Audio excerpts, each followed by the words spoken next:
Good morning. How we doing?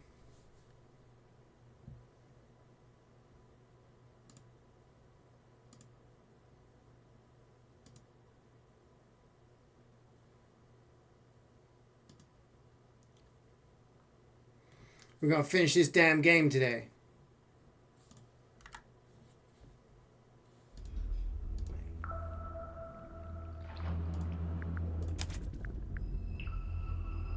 $59%. That's over half. 2-3 hours left? Oh damn, I thought it was gonna be long. Or longer. We'll try and get through it then. That works for me because I need it to be done by and just sort out dinner and stuff for the fam. Good morning, Muzzo, Wayne, Garrus, Nano, Methman. How y'all doing? On this only time I've gone live today.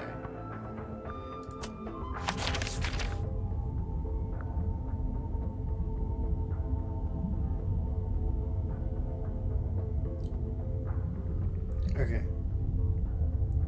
So now we're above ground.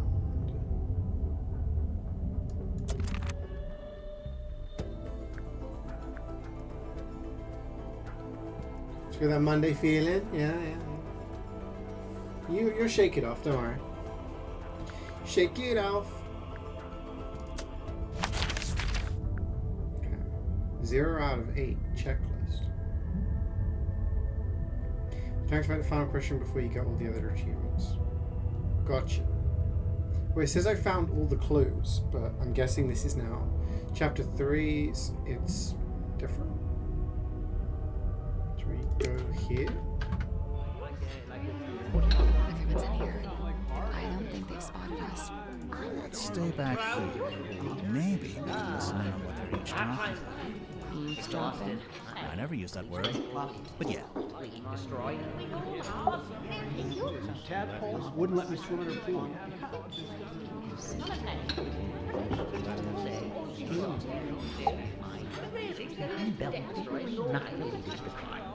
It is. I think it's the key to open up the cauldron. Maybe I should start locking my door when I'm not being touched. Safely concealed in the bookcase.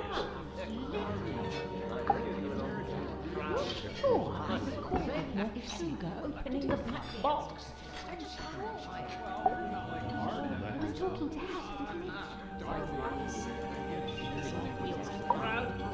how it's still in the pocket of Mom's jacket.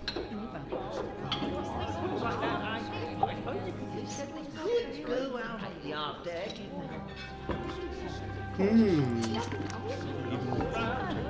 Oh.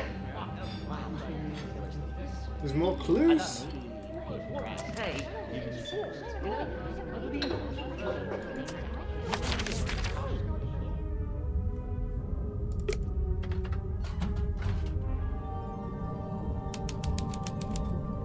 The dome tank. So this is when we were underwater.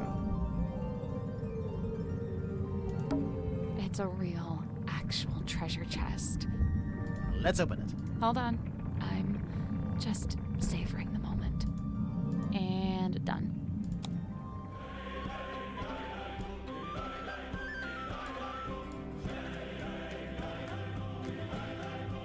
Move the flags and pirates into the correct keyholes. Tap the pirates to rotate.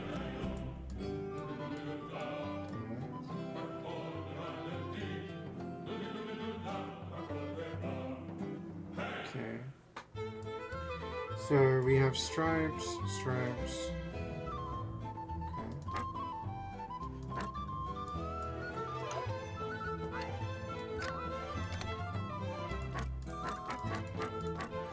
Oh, it's to do with what they see.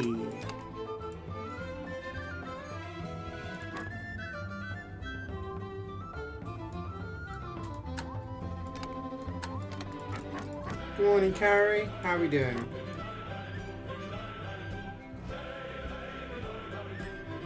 No. Paw Patrol.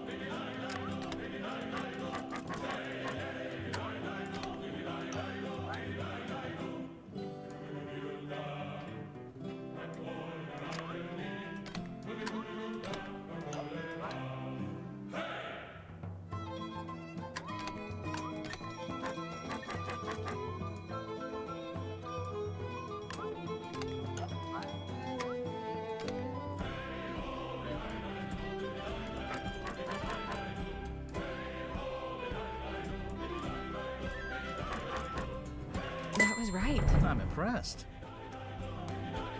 You woke up so late? I mean, if you're still recovering from being ill, no surprised. What's Need your inside? rest. Ouch. Ouch. What happened? I cut my finger. There's something sharp in there. Ocean treasure.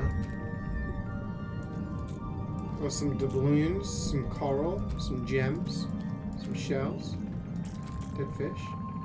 I guess it was the coral that's sharp. It's weird. It's like crystal. What's wrong with you? It's actually treasure.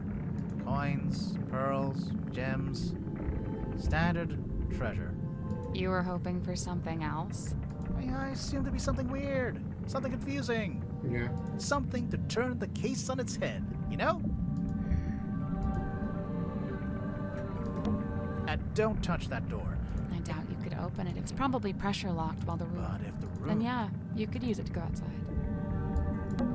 It's the ocean floor. Not quite. It's a bunch of sand on the bottom of the dome. Looks like the ocean floor. Okay, hex bottle. Does that mean we need to look at our stuff? Airlock grotto. Is that up here? Ocean vibe is immaculate. Yeah, it's good. Honestly, these get like I can't remember the setting of the first game. No, I do remember. It was in a swamp. But the second one really amped it up with the atmosphere because it was in like a magical, mystical tower type thing. And I thought the tower was really good. Swamp. Aft deck.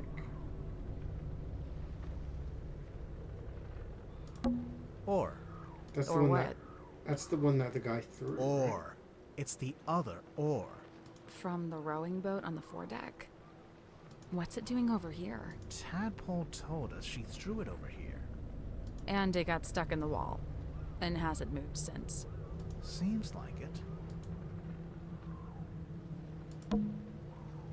Are those... They can't be. Wouldn't they get washed away? It almost looks like they're burned into the wood. They're permanent. Holy... Grimoire, there's a giant wooden woman tied to the back of the submarine. I was wondering if they kept this. I half expected to find it inside the submarine somewhere, but it's too big to fit in the storeroom, I guess. It's the figurehead.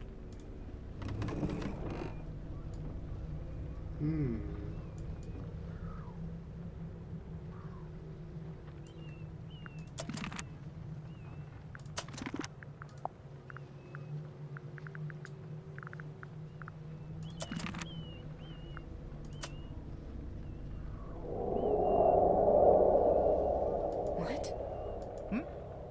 You just said something, No, I didn't. but... Never mind.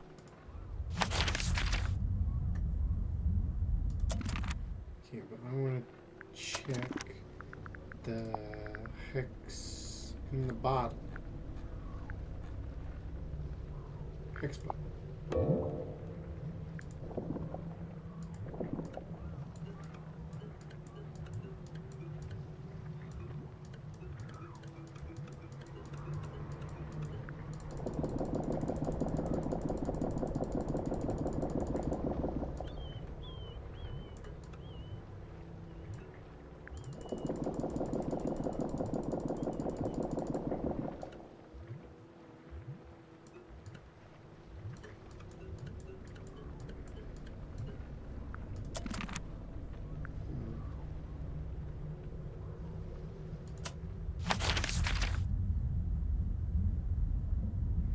Zephyr's bookcase. That's another thing. Let's take another look at this. It's the mask. Why don't you reach in? Maybe there's a switch or something on the other side? Why don't you? Because I absolutely do not want to. Ugh. Here goes. Got it. I love a little detective game like this. And this one's been much bigger than the other ones. The bookcase moved. It was a secret door. Sally, you must be thrilled. My secret door quota is well on the way to being met.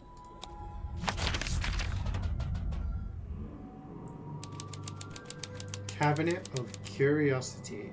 That's the expensive thing. Is that what I think it is? I want to Yeah, take a yeah, closer look the at it, hex bottle but is it's on the locked left. behind glass. The bottom. Wait, what? Bottom creature? What do you mean? That thing. Hang on. Is that? Yeah, it's Boggy. The swamp monster from Boggy! Boggy's Bog. Don't panic, it's just a wax model. We can't seem to get away from this guy. It's the guy. This looks like one of those metal masks they used to make prisoners wear. Wait. When did they do that? You know, the olden times. Right. I don't know what this is, but I can't seem to look away. Sally. Hmm? You are getting hypnotized. Really? Cool. Is it a mask? I'm not sure, but if you laid it down flat, you could use it as a sundial. Is that what I want to take a closer look at it. Is that what There's a bunch of little skulls. Okay. Swap the position of the set labels and the skull.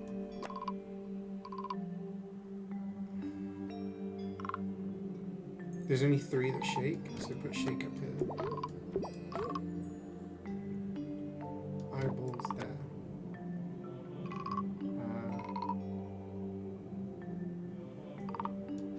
Jaw.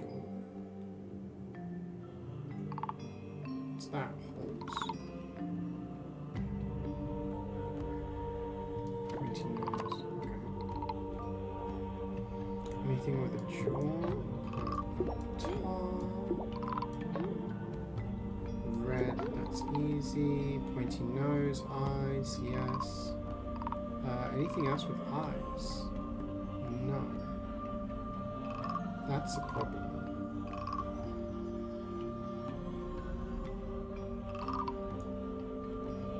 What is this? Oh, the moon thing. Let's see.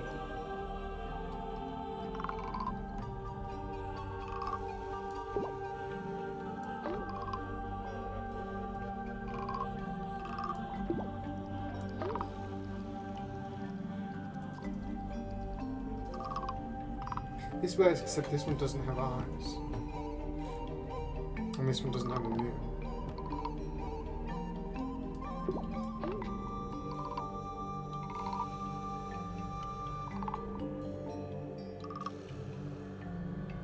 These all have jaws, so we have 4 jaws. These all have pointy noses.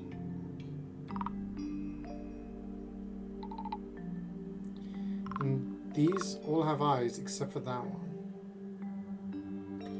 These all have moons except for that one. Horns, red. Yeah, I know exactly what you mean. This is the problem with the games like this, because I'm listening to the audio and it's not that I'm not interested, but sometimes it just sends me to sleep because I'm relaxed. If I'm playing a game where I'm like bang, bang, bang, bang, like shooting stuff or running and jumping stuff, then great. I'm locked in all the time. But when it's MVM, then I kind of go through the motions and sometimes get tired. Or a game like this, or playing a game like Yakuza where there's a lot of cutscenes, and I'm interested, I'm invested.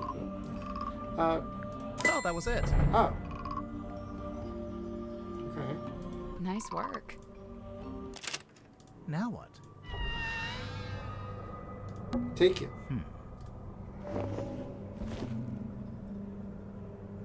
The Mermaid's tongue. So this must be the leather mask thing that person was talking about. Let's take a look around first. Yeah.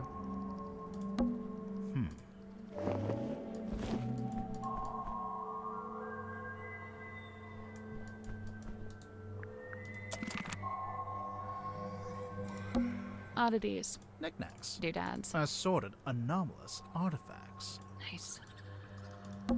Hey, it's a crystal ball. On a normal day, that'd be worth a look. But I think we've already hit our crystal ball capacity.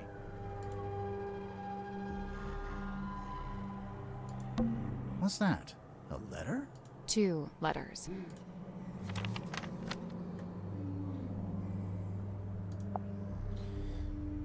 New discoveries.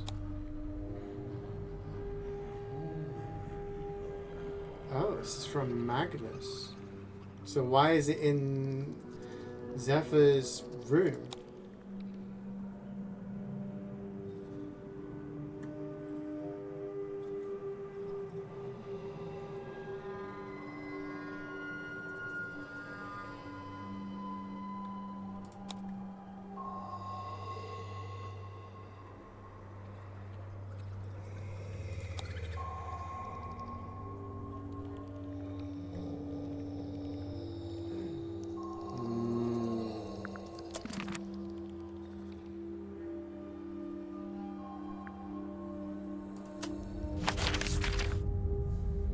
Oh wait, this room for the hex bottle.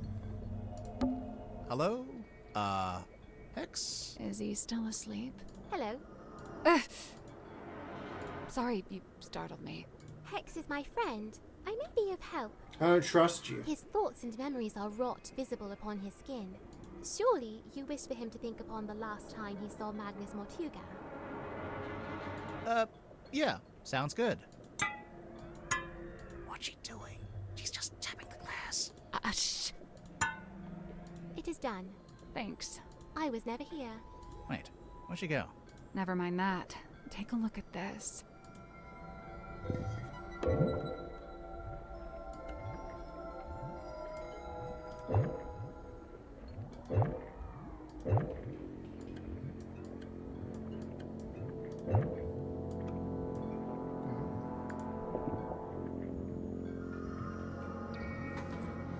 You see that?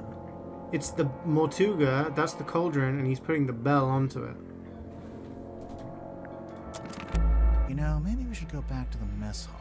I thought we were avoiding it. Everyone's in there right now. Yeah, well, that's exactly why it might be useful. Right. Airlock grotto. Captain's jacket.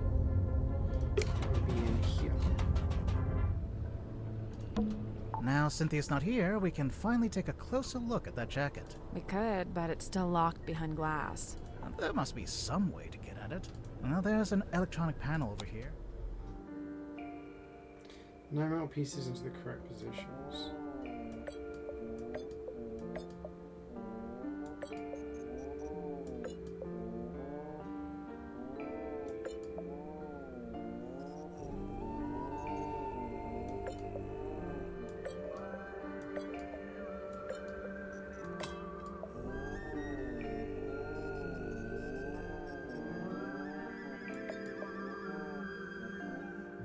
This is...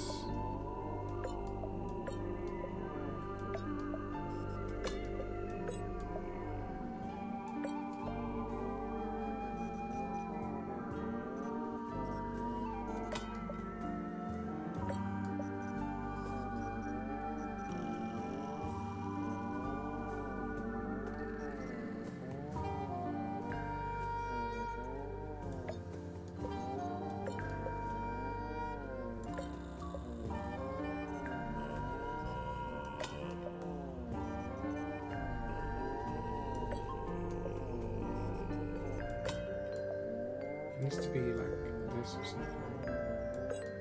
Because this one needs to be on the opposite side.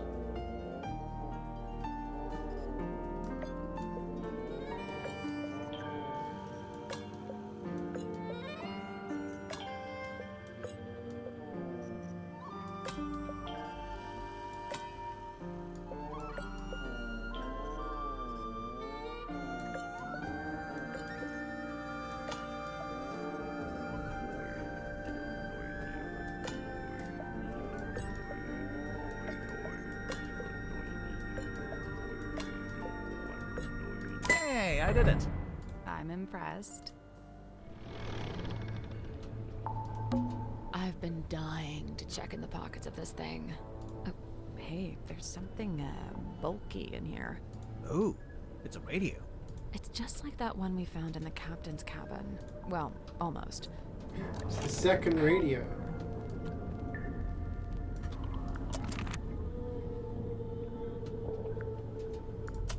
What else have we got?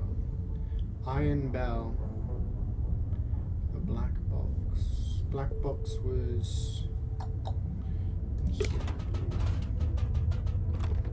We don't know how to open it. There must be a way to get this open. We'll just have to hope we stumble across the answers somewhere else.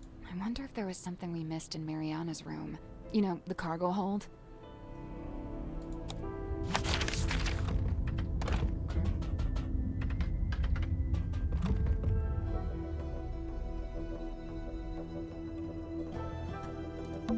It's Mariana's tent, and she's not here to stop us looking inside. So, is there anything in there? Yep, a mushroom puzzle box. A what? Huh? Rotate the sun around the board, select the correct number combination.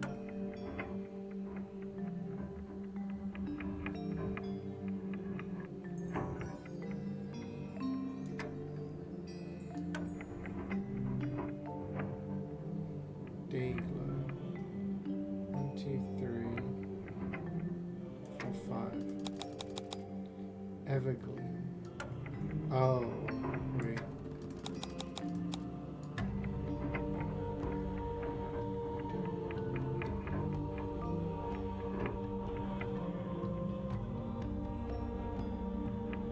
It's only one.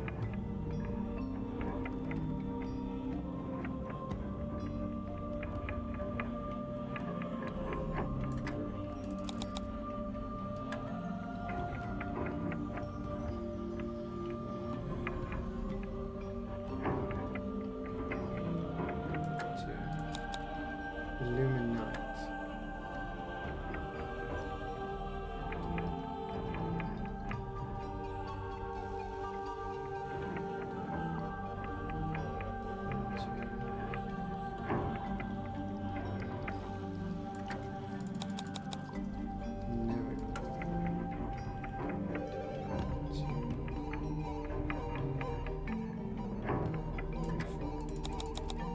That's not it. I guess there's 4, but I don't think it's anything to do with their...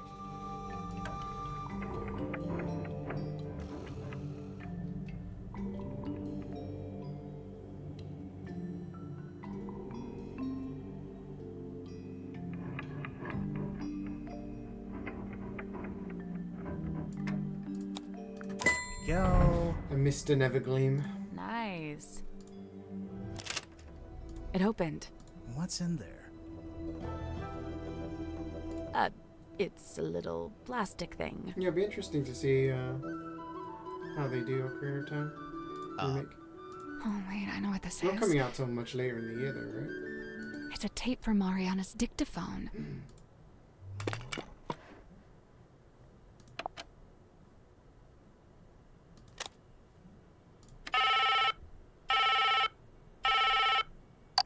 Hello? Who's this?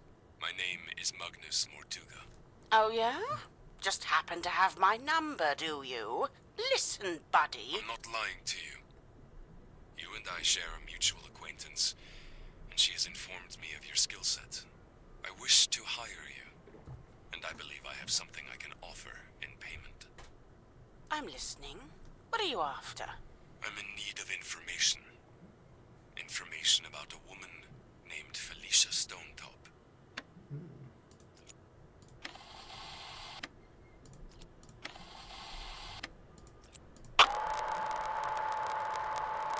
I really don't know why you're here. This doesn't concern you. Even if it does, it is wholly unrelated to our unfortunate voyage.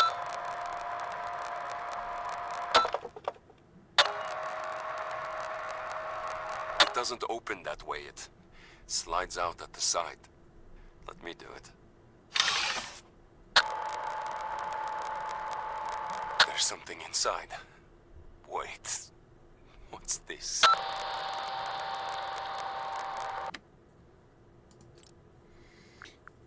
That Interesting. recording. It's Mortuga opening the black box. It's what Mariana said she recorded while she was in the control room. And just like she said, Mortuga's having a one-sided conversation. I think it's missing half the audio. If only we could hear the whole thing.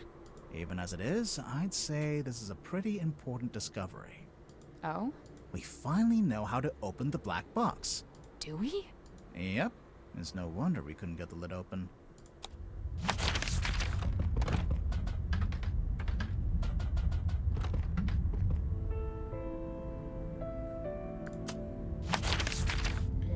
Five out of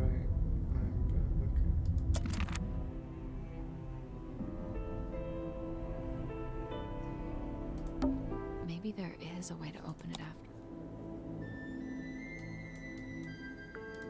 It slides out at the side.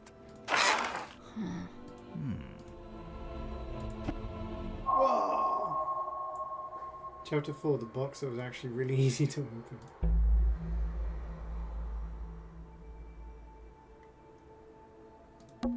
It's a film reel.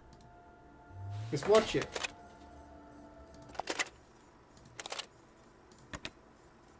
The rain is incessant, but it's oddly localized, like a local biome.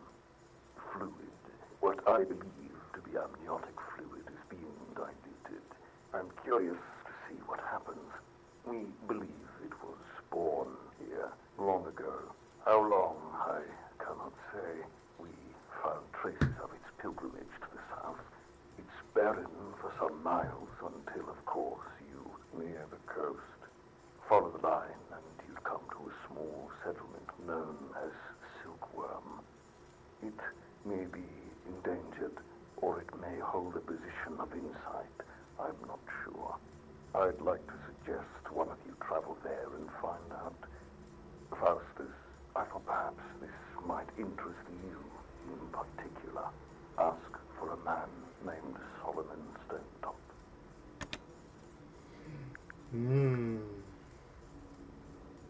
Are there any other Ace Attorney games I've not played? I've played them all now, right? It's a scroll. Other than the crossover with Professor Layton.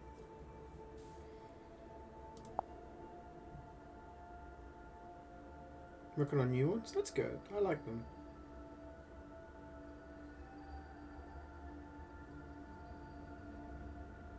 Ooh, here on the neck.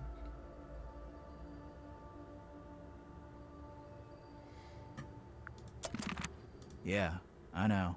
Should we put it back together? All in good time. It's an envelope.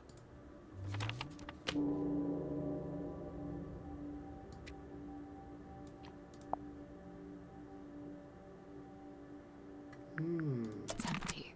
Those black edges. Yeah, it's a mourning envelope. It's used to send news of someone's death.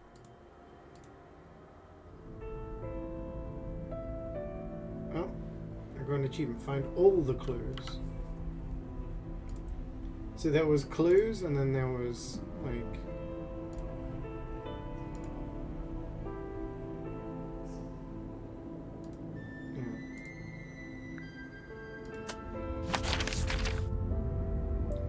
Okay, so the Iron Bell. The Iron Bell was in his office. Maybe it's time we took another look at this Iron Bell. So, we've been calling it a bell this whole time. It's not a bell at all. It's a mechanism that connects to another clue. It connects to the cauldron.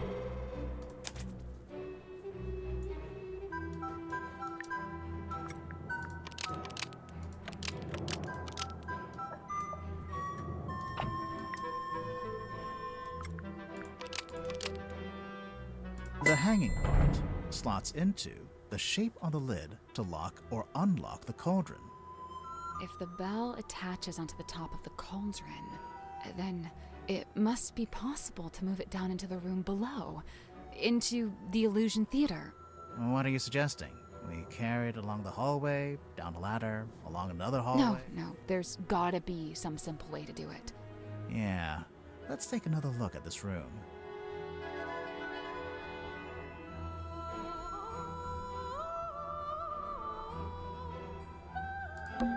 So this was Mortuga's cabin. Where did he sleep? It's not his bedroom. It's more like his office. That's it. What? It's just going to hang in the middle of You the can reach it, can't you? Yeah, but... Then I don't see the problem.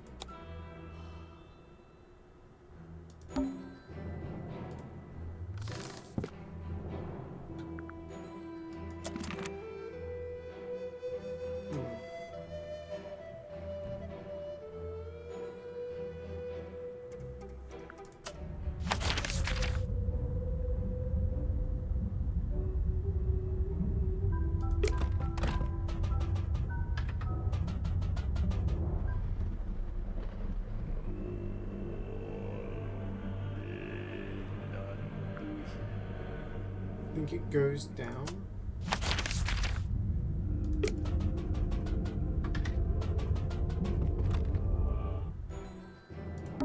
Should we move the table? Yeah. I'll let you do that. Should we move the rug? Me again, huh? Should we move the lid? I can take this one. Wow, thanks. It's open. Looks like it's exactly the right size for the bell to And go the bell through. goes onto the cauldron.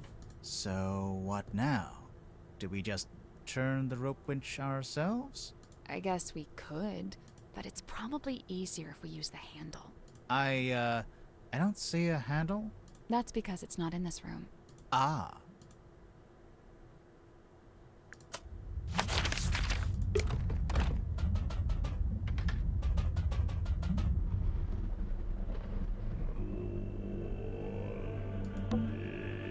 You don't want to take I another... do, but let's finish the... You don't want to take... I do, but let's... You don't want I to take... do, but let's... Wait, so where is the winch? Maybe it's up here.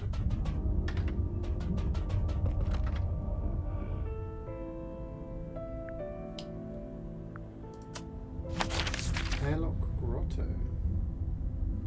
But didn't we do everything?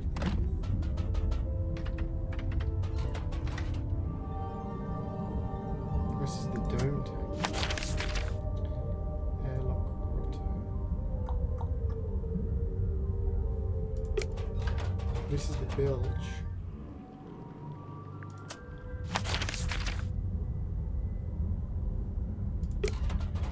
Is her room called the airlock? It is.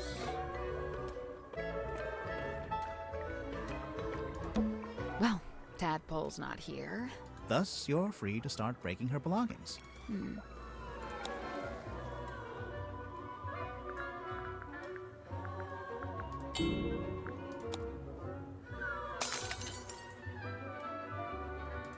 Now we can finally take a proper look at this.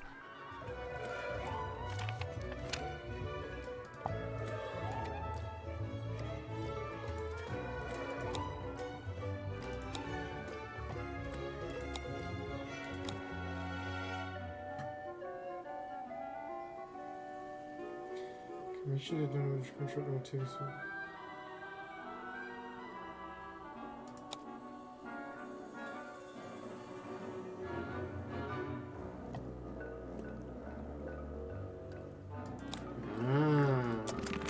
Well, that looked familiar. It's a You know who secret committed the third murder? page of Who? the command contract. And why? Secret, second page, It technical. was Larry. There's no Larry.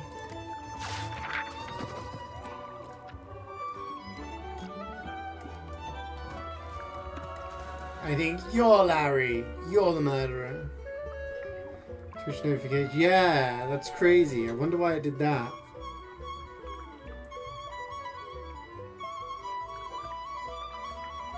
Definitely didn't accidentally go live. that everything? Nearly. There's one more room we need to revisit.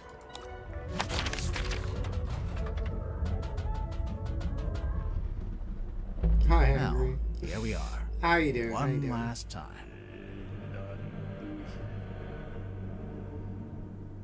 There must be some way to get the iron bell to lower onto the cauldron. There must be a way. I think we should probably shut the cauldron. We'd better shut it. There must be a way to lower the... There must be a way to lower the... That poster, it's taped to a pipe on the wall. The pipe looks a little loose. Do you think it's supposed to move? That's why it's upside down.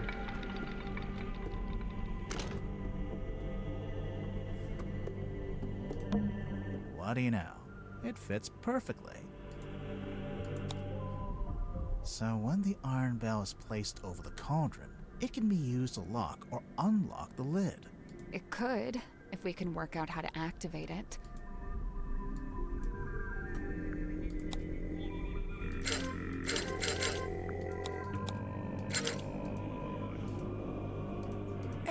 I can't quite reach both handles at the same time. Maybe if my arms were a little longer. You know, you don't have to stand there with your face pressed into it. I'm not. Because there's two of us. We can take one handle each. Oh, right.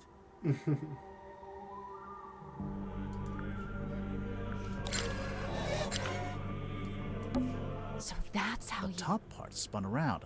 That mechanism, it was really fast. But there's something in particular I think we should take a look at. That little metal part isn't supposed to be there, huh? I wonder...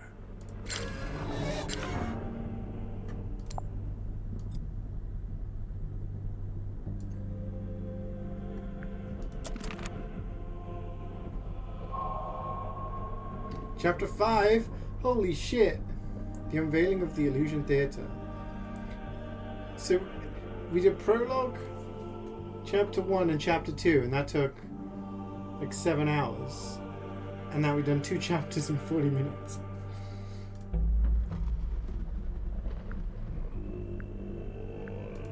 Let's put this together, shall we? Go ahead.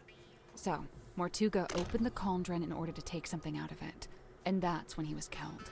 Okay, but how was he killed? Something...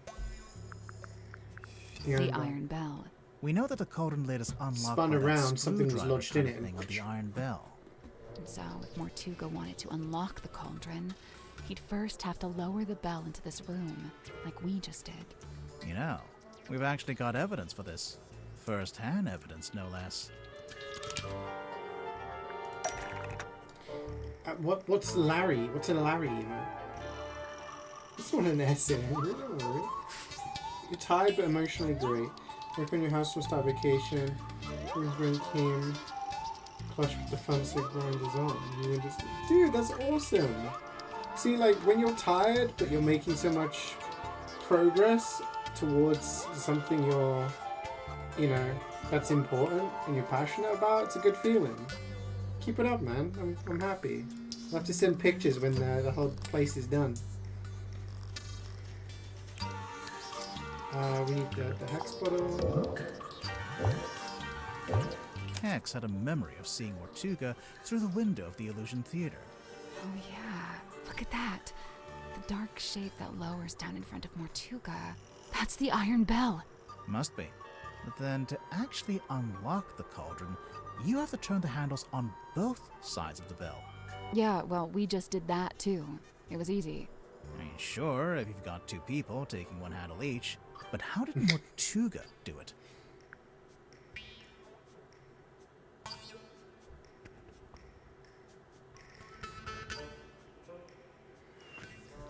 What is this email?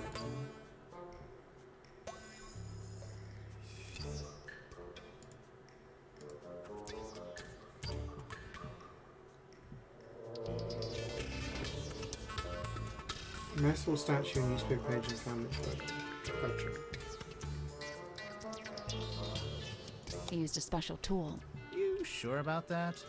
No, But not then really. to actually was yeah, sure well, about we it. just, sure. But how did Mortuga do it?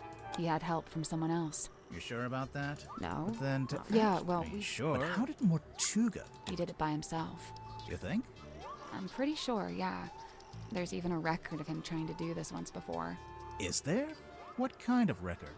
Felicia Stonetop's diary, from their time on the Dearest Selena. Magnus put his arms around it to turn the things. He can just about reach, but I told him not to do it like that. Might not be safe, since we don't know exactly what'll happen. So I said we could do it together, one each. So Mortuga could do it by himself, but only just. Right, only just. In order to reach both sides, he had to place his body directly up against the bell, just like you were trying to do before I told you not to. And that's what got him killed?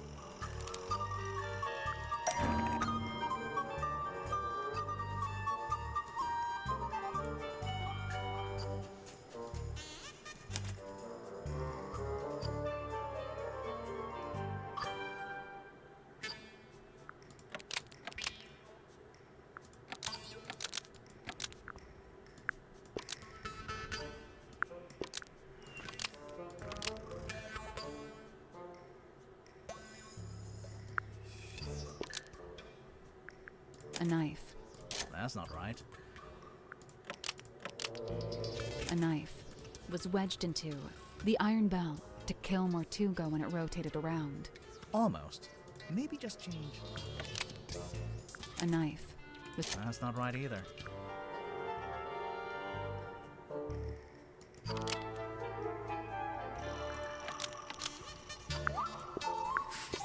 The metal thing was wedged into the iron bell to kill Mortuga when it rotated around. Mortuga was cut straight across the neck when the upper section of the bell swung around. We saw how fast it goes, and it's really heavy.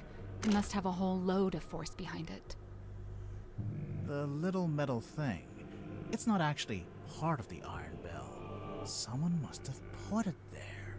Right, the culprit, presumably, knowing it would kill Mortuga if and when he tried to unlock the cauldron. Only it's, kind of small. Even if you did press up against the bell, I'm not sure it's long enough or sharp enough to cut you.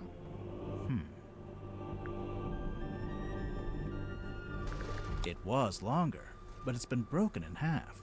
The part sticking out of the bell isn't the complete murder weapon. It's a fragment left behind when it was broken, presumably when the culprit took it back out. A fragment of what? A knife?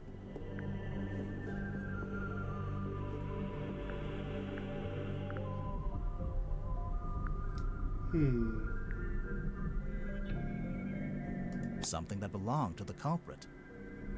Is because the part sticking out of the bell. It's a fragment. A fragment of what? A knife? Something taken out of the black box.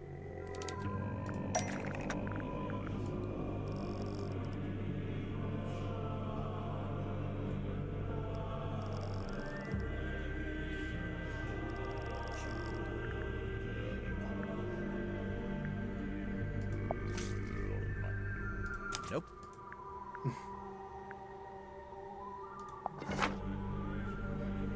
That's not it. That's not it.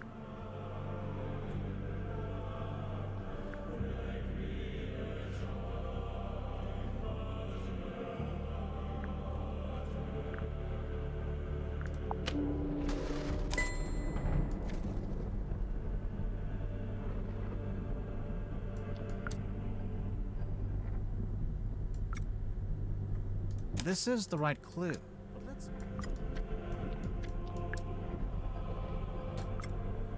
The envelope's empty now, but there's an imprint of what was in there when Mortuga first opened the box.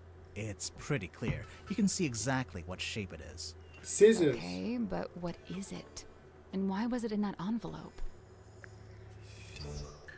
A pair of scissors. Really? The envelope's empty. It's pretty clear. You can see exactly what shape. Okay, but what is it? And why was it in that envelope? A necklace.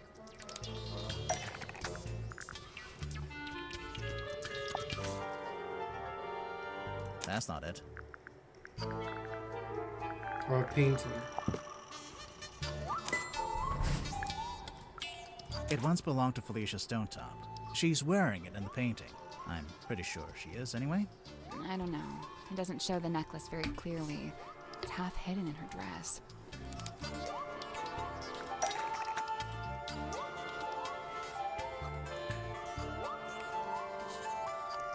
Why is this dripping?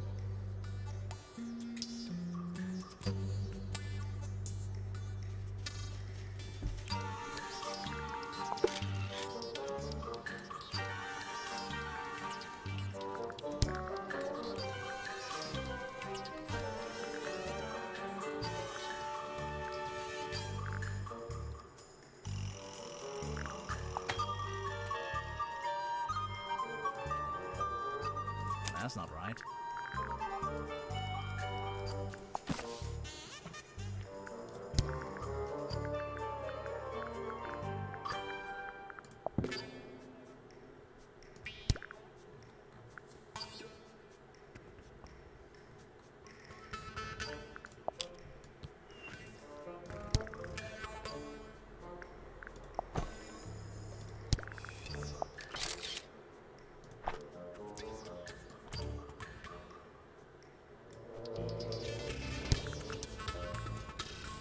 Oh, there we go. Here it is, as worn by Selena Stonetop, Felicia's mother, who presumably passed it down to her daughter. I'm assuming that's why it was eventually sent back to Silkworm, back to its original owner after Felicia died. So, the mourning envelope was sent to Fellow Manor, and then Selena, or Governor Fellow, or whoever, they put it in the black box. And then eventually Mariana comes along, finds the box, brings it onto the submarine, and hands it to Magnus Mortuga. Who then opens it while he's in the captain's cabin with the culprit.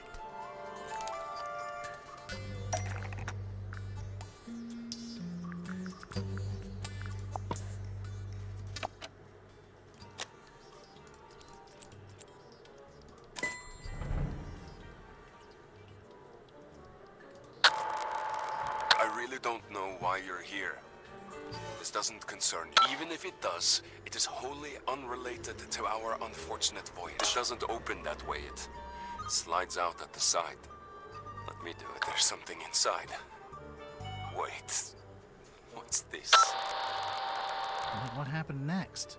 Well, we know Mortuga didn't stay too long in the captain's cabin, since Mariana told us he came back into the control room. So, maybe Mortuga left the culprit in the cabin with a necklace?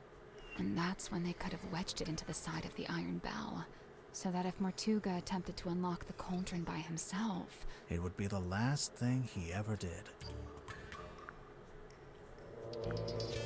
There's something I don't understand. What? Mortuga opened the cauldron in order to take something out, and that's when he was killed. Right. So why was the cauldron empty?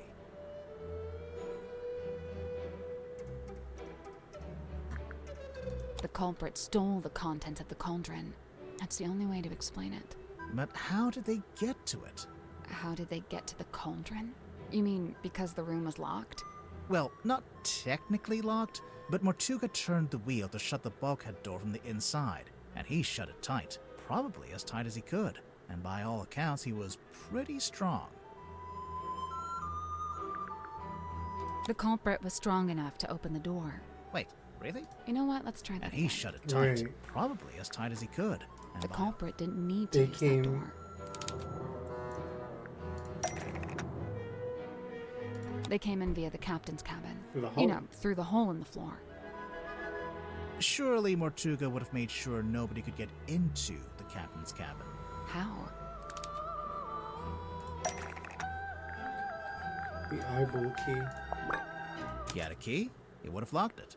You think? Definitely, since he'd have rearranged it like we just did, moving the desk and the rug to reveal the hole. He wouldn't want anyone wandering in and seeing that. So the culprit would have needed the eyeball key. Mm-hmm. But how? Neno gifted I it doubt to me, so I'm Mortuga not left sure, it lying but around. It's not very He expensive. probably took it with him. Yeah, I'm pretty sure Mortuga did take the key into the illusion theater. Like But relative then to he most died games. in a locked 17 bucks? room. Yeah, that's So really how good. did someone else get hold of it?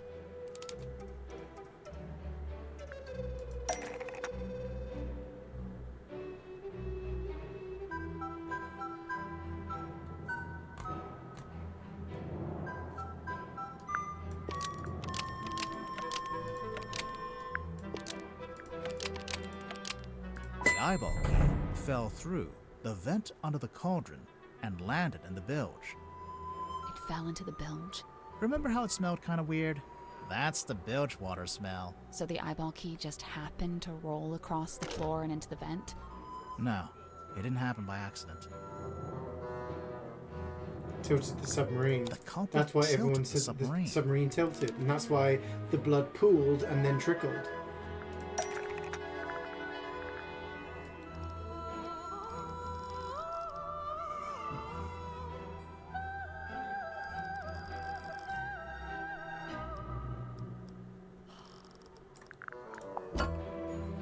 Nope.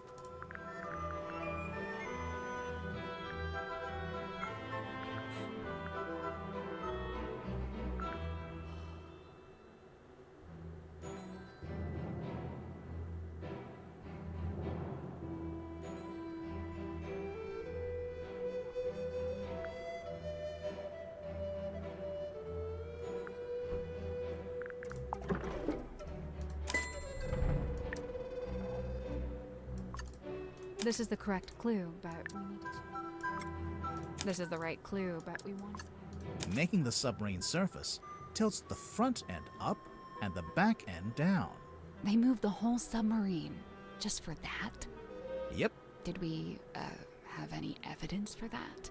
Aside from most of the suspects mentioning it in their statements. Oh yeah. Anything else? A phenomenon observed at the crime scene.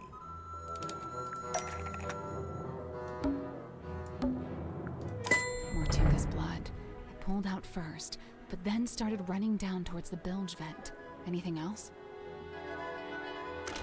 A clue found in the control room.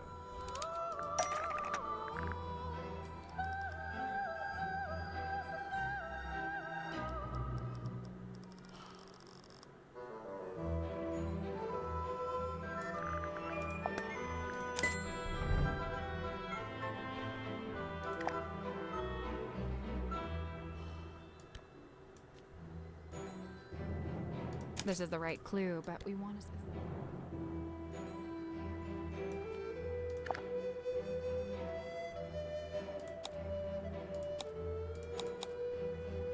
A log card from the day of the murder.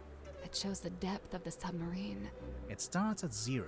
That's when it surfaced. Presumably that's when Mariana came on board. It steadily goes down, but then later it suddenly goes back up again. Anything else? A clue found at the crime scene.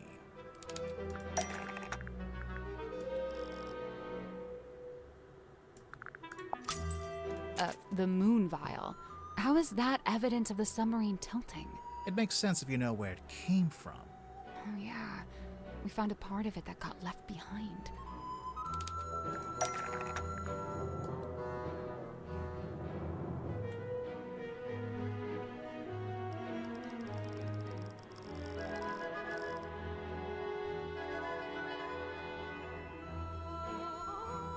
Left behind? What do you mean? Oh, the dropper.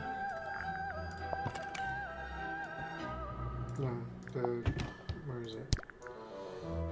Shipping bar. So the moon vial rolled right off Mortuga's desk and through the hole in the floor. Once the culprit had the key, they could let themselves into the captain's cabin, which, as we know, gave them access to the crime scene from above. They climbed down the rope, through the hole, and into this room, where they were free to take the contents of the cauldron for themselves. Although, to get out, they'd need to climb back up the bell rope, meaning they'd have to leave the Illusion Theater with the iron bell still lowered onto the cauldron. Right, well, I figured they just turned the rope winch manually. I'm sure you could, even if it's not how you're supposed to do it. And after that, all they had to do was cover the hole back up with the rug on the desk. And lock the captain's cabin on their way out. It's about time we went to speak with everyone else. Mess hall? Let's go.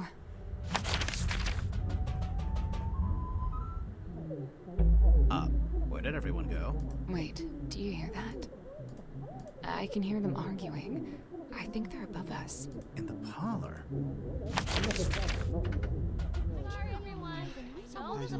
Let's stay where we are for now. Nothing happens to make it work from the dark. But then it's Solid definitely evidence. I feel like this is it. Look, I know this isn't ideal, but this is just how it needs to be until we can. Cynthia, you have visitors? Hi. Hey, We're back. what's going on? Cynthia's decided to lock us in. I've just locked the foredeck access, just for the time being. How come? She may have gone mad. We're still assessing. She's worried the culprit will attempt to escape as soon as they're named.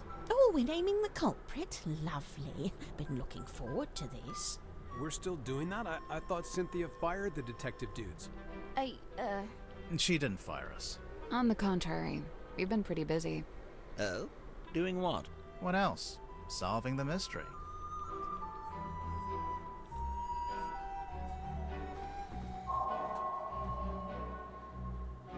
Chapter 6, The Murder of Magnus Mortuga.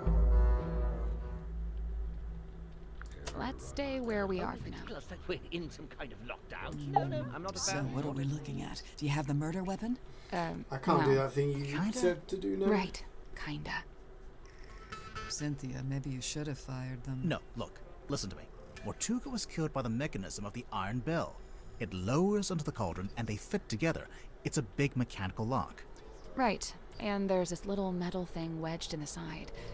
It's not part of the iron bell itself. We got in and out without ever opening or closing the bulkhead door. So, the murder weapon. It's a necklace? Felicia Stonetop's necklace. And it's still missing? Right. Apart from a small fragment that snapped off and was left in the iron bell. And Mortuga was killed because he tried to take something out of the cauldron? Take what out of the cauldron? It can only really be one thing. The one thing that all of this has been about. The mermaid's tongue. The mermaid's tongue.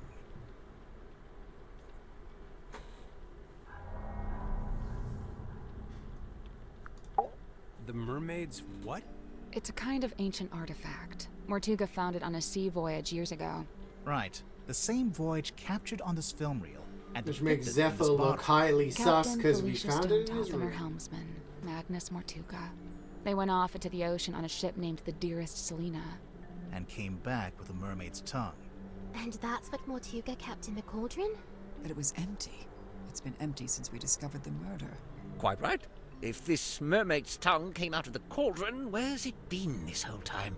Well, we found it in Dr. Zephyr's cabinet of curiosity. Did you?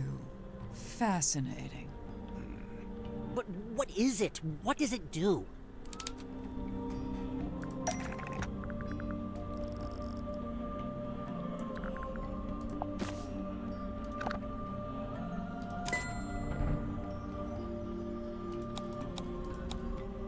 This is the right clue, but we want a...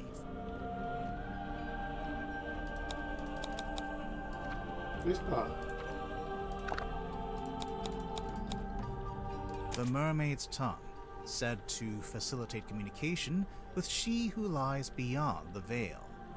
Requires a special key to operate. Huh. A key? What kind of key? Wait, facilitate communication? What does that actually mean? It's a translator. When worn over one's head, the Okay. mermaid's tongue allows you to commune with the mermaid. Thus the name tongue, referring not to an appendage, but to the language spoken by the mermaid. How nice. Anyone gonna tell me who the mermaid is, or...?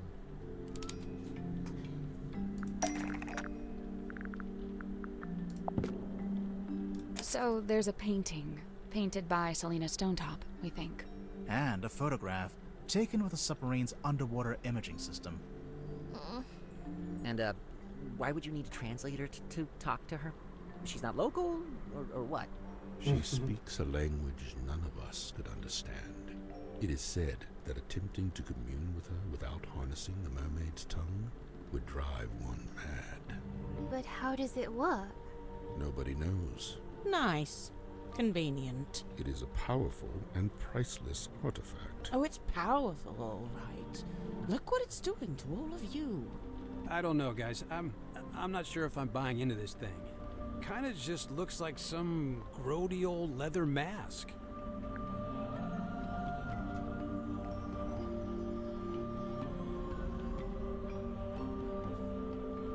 That's because it is. I don't know. Yeah, Kinda maybe just that's looks like some... That's because it's not complete. How do you know?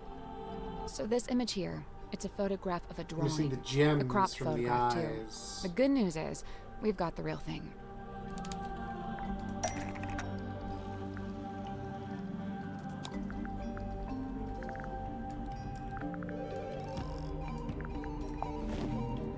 That's not right. Huh?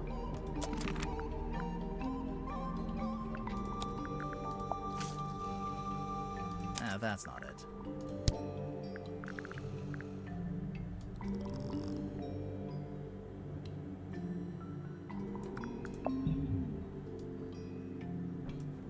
That's not right. 2 parts to make up a complete image of the mermaid's tongue.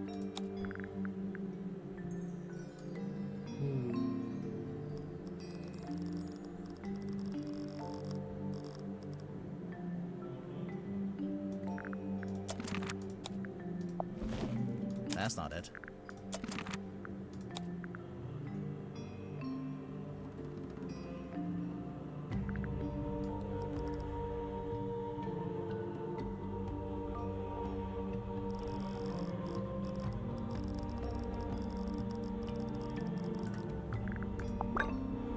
That's not it.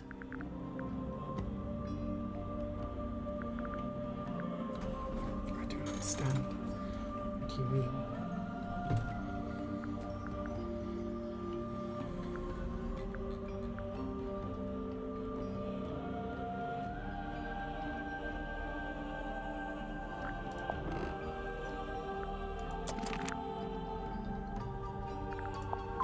That's not it.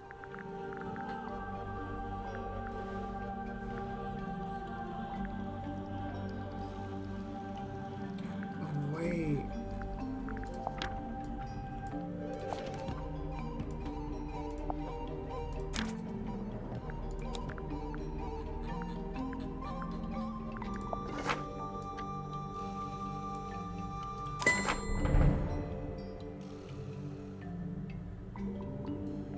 It turns out the ocean map shows what it's supposed to look like.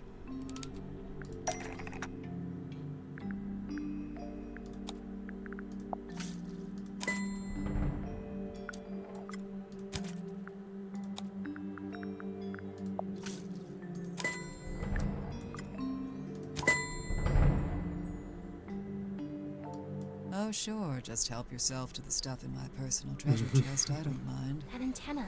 Is that coral? It looks sharp. It is, and it's hard, like crystal. I'm pretty sure it explains the scratch marks in the cauldron. But why did Mortuga keep it locked in the cauldron?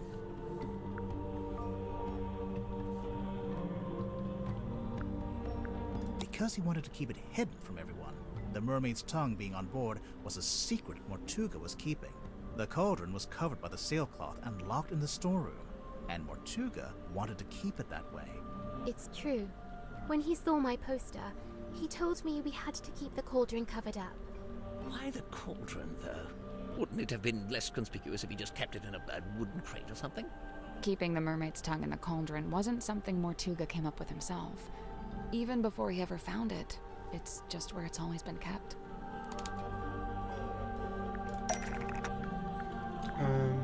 The letter. This one.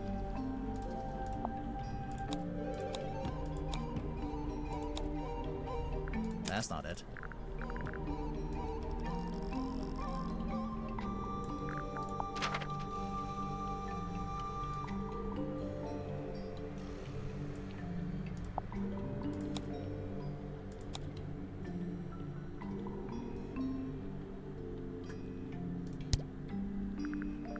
Drawing of diary.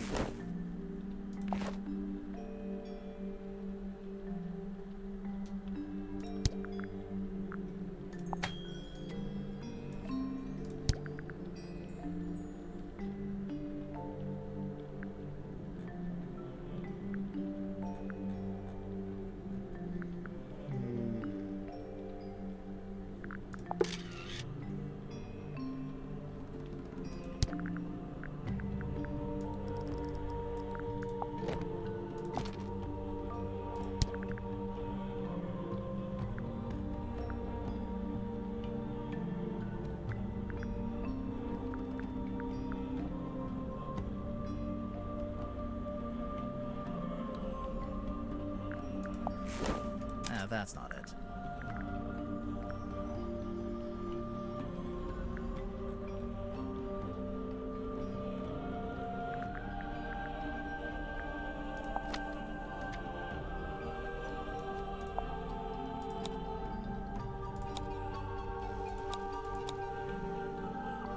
Nope.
That's not it.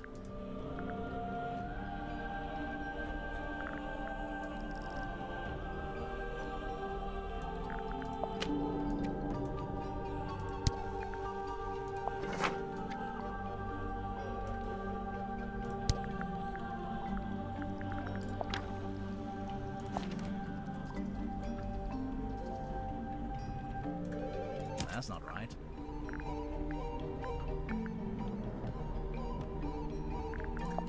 That's not it.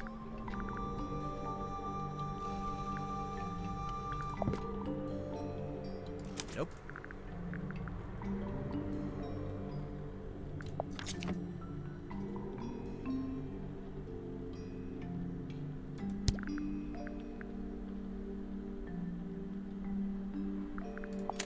That's not it. That's not it.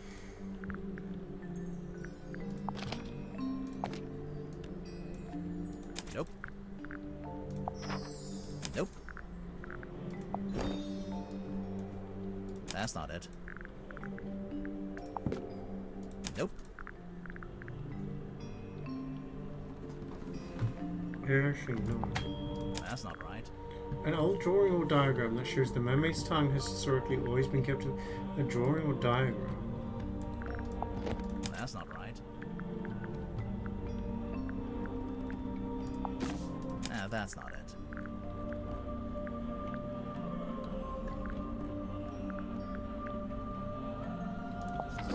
That's not right. That's not right. Nope. That's not right.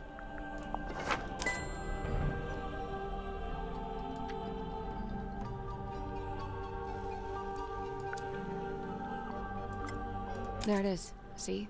In the cauldron, beneath the iron bell, beneath the wooden buoy. But that was a long time ago. How do you know the mermaid's tongue was still in the cauldron at the time of the murder? Well, Tadpole told us about someone she saw on the aft deck shortly after the murder. She described it as a demon, with a single horn and glowing eyes. The culprit, wearing the mermaid's tongue. Right. We figured they'd just taken it from the cauldron after killing Mortuga. So the culprit knew about the mermaid's tongue, knew what it was, knew how to use it? Definitely.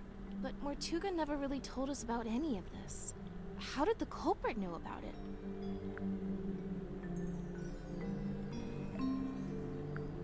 Because they were the third person on the Dearest Selena voyage. The third Can't believe Larry did In this. addition to Magnus Mortuga and Felicia Stonetop, I assume. Right. It was a crew of 3, not 2. And what evidence have you collected to support this? Evidence? Let's see. Mortuga's film reel.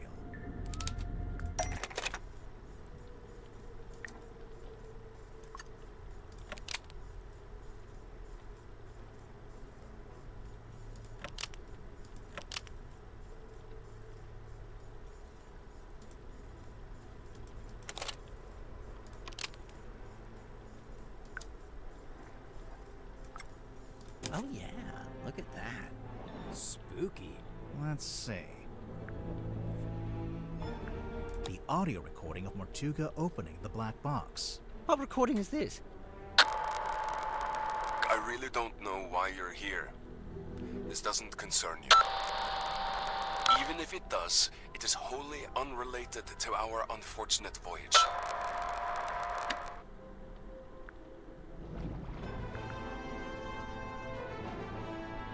Mortuga is talking to the third person from the voyage. Is he? I only hear the one voice.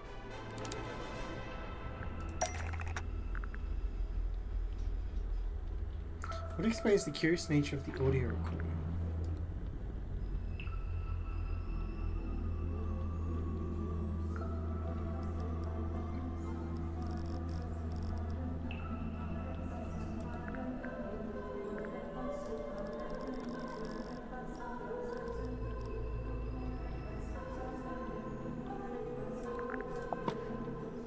That's not it.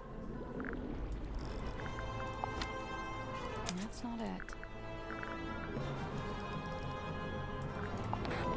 Before it It was reached on the Marianne's radio. pipe, the audio was transmitted from the cabin to the control room by these radios. Only they're faulty, or one of them is, at least. It turns itself on and off every few seconds. The cadence happened to line up with the conversation, so you only get Mortuga's half. Huh. That's quite the coincidence. Personally, if I'd written that, I'd feel guilty. There are more things in heaven and earth, Mr. Werman. Yeah. Let's see. The ship in a bottle.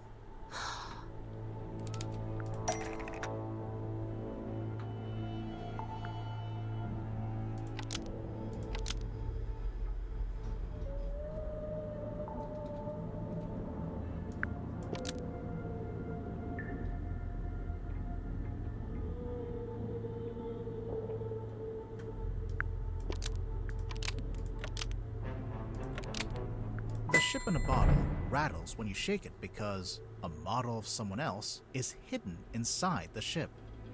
I knew there was something in there. Someone in there. Well, there we are. Quite a bit of evidence as it stands. All right, but does any of that tell you who it actually is? Potentially. Let's yeah. open the ship in a bottle and find out.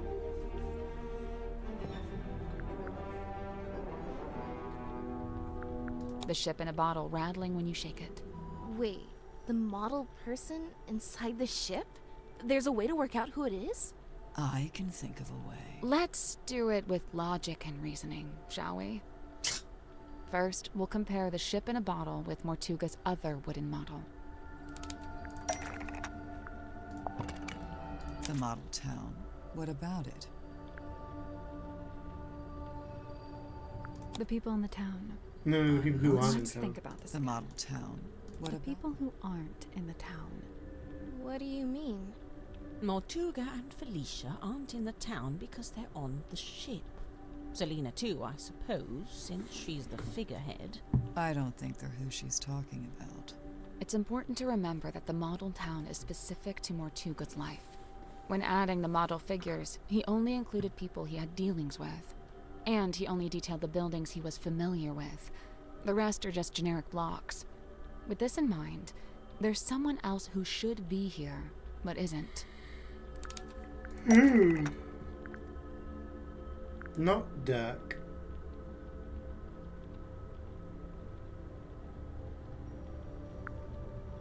Nope.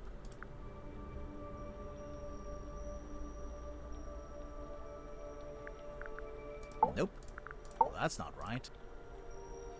That's not it. Mortuga made a detailed model of Grip's shop. It's not a generic cube like everything else, which means there should be a model of Grip himself. But it's not there. But why would Mortuga include Grip in his model town? Did they know each other? And if they did, how did Grip end up going along on Mortuga's ship? It was Grip?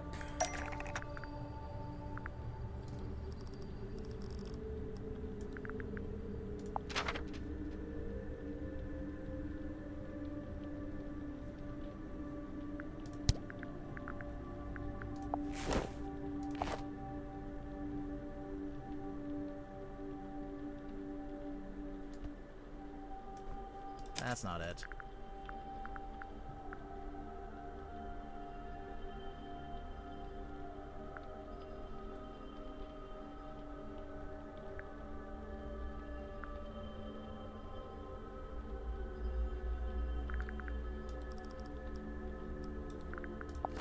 That's not it. That's not right.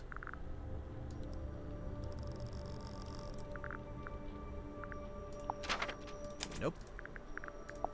That's not it.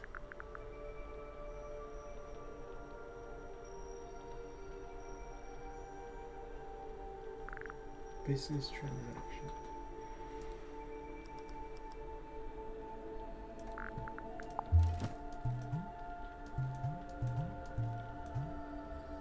That's not right. Nope.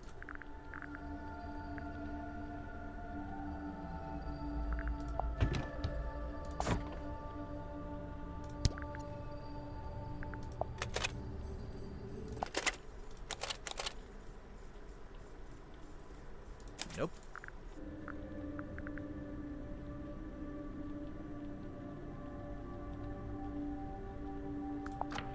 Nope. That's not right.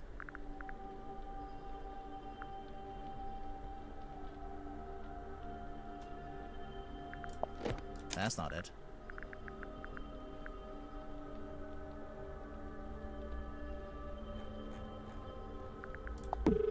That's not it. Nope.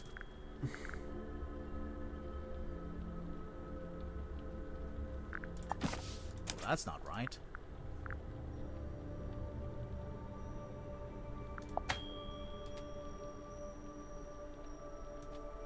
That's not right. That's not it. That's not it. Nope. It's times like this where I'm like, I genuinely don't know which thing it is, you know? That's not right. Yeah, I tried the Indeeds. That's not right.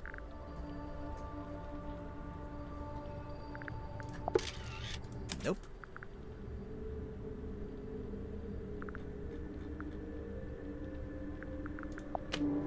That's not right. Nope. Nope. I tried the contract. That's not right. That's not it. Nope. That's not right. That's not it. Nope. That's not it.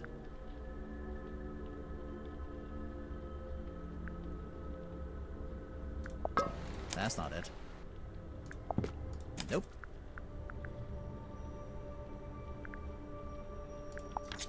Nope. That's not right. That's not right. That's not it. That's not it. That's not it. That's not it. That's not right. That's not right. That's not right. That's not right. That's not right. Nope. That's not right. That's not it. That's not it.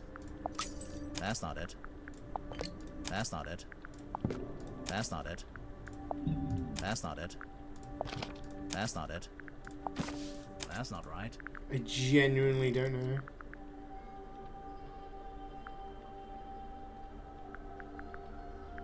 Like the...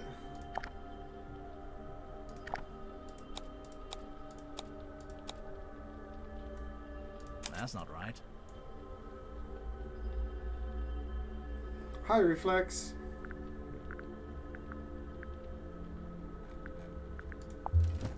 Nope. That's not right.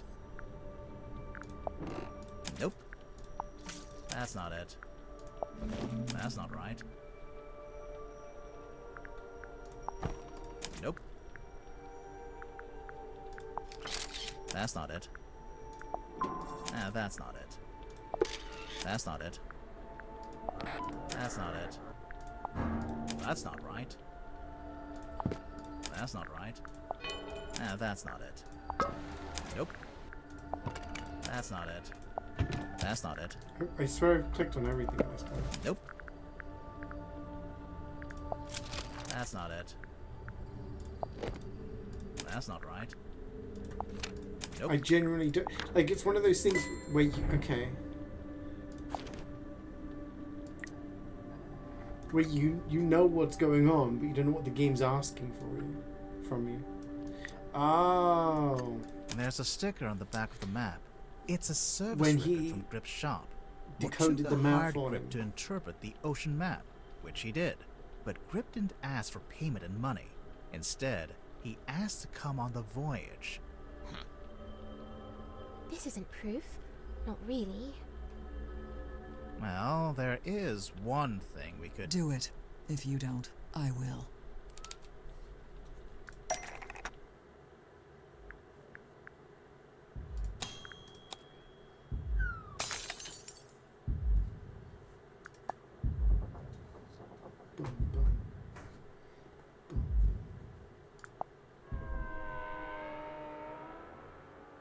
It's him!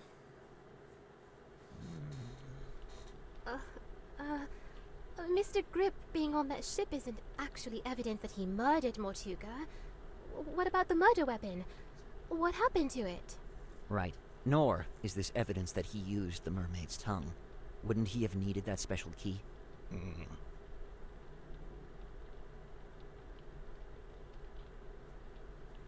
Grip still has both the murder weapon and the key. Nope.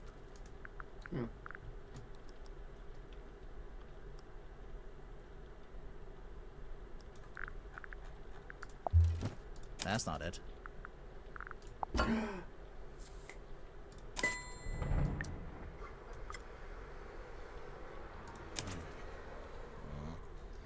You're gonna go for a walk. Enjoy! I guess this is it.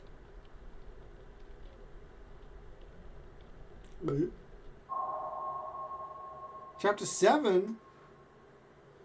The Wayward Navigator.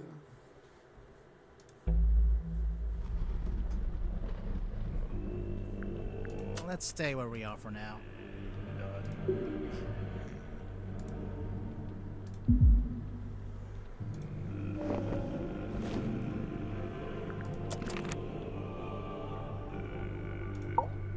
What do we do?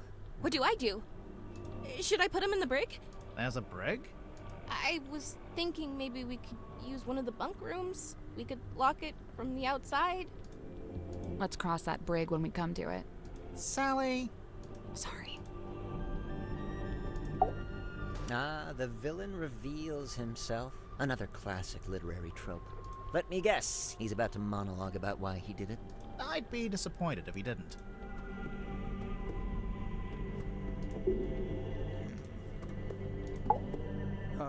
What happens now? We call the cops or what? With what? Well, the cell phone... Oh, yeah, no signal, huh? Fascinating, but not wholly unexpected. She looks like an Animal Crossing character because of her nose. Oh no? You had it sussed out? To a certain extent. You could have told us. Saved us some time. And what if I'd been wrong? Hmm?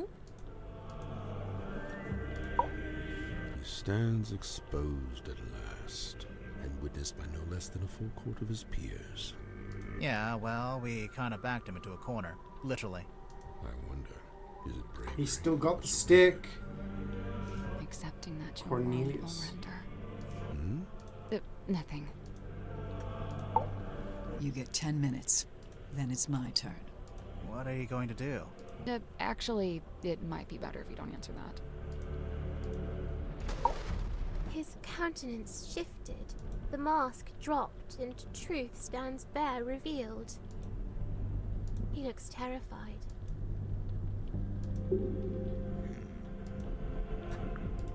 Oh, we're supposed to click that. Plot the unplottable, chart the unchartable, measure the unmeasurable. A hollow promise, such feats belong not to mortal hands. But after years of fraudulently offering this to others, I began, in earnest, to yearn for it myself. A quiet desire to journey into the unknown, to quantify it. A lifelong coward, I could never convince myself to act on it. I tell myself as an excuse that I never had any kind of opportunity to act on it. Until one day, I did.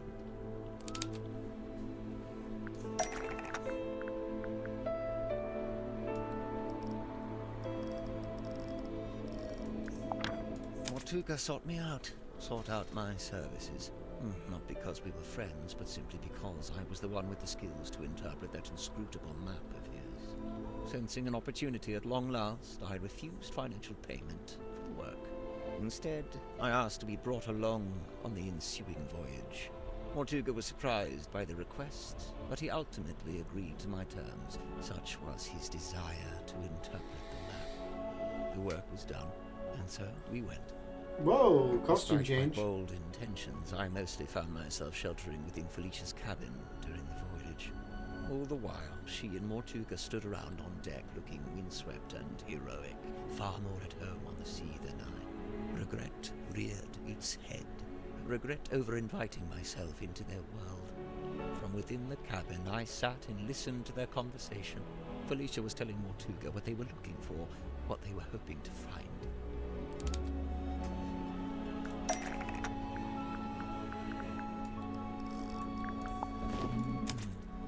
Did Felicia know what it was before she found it?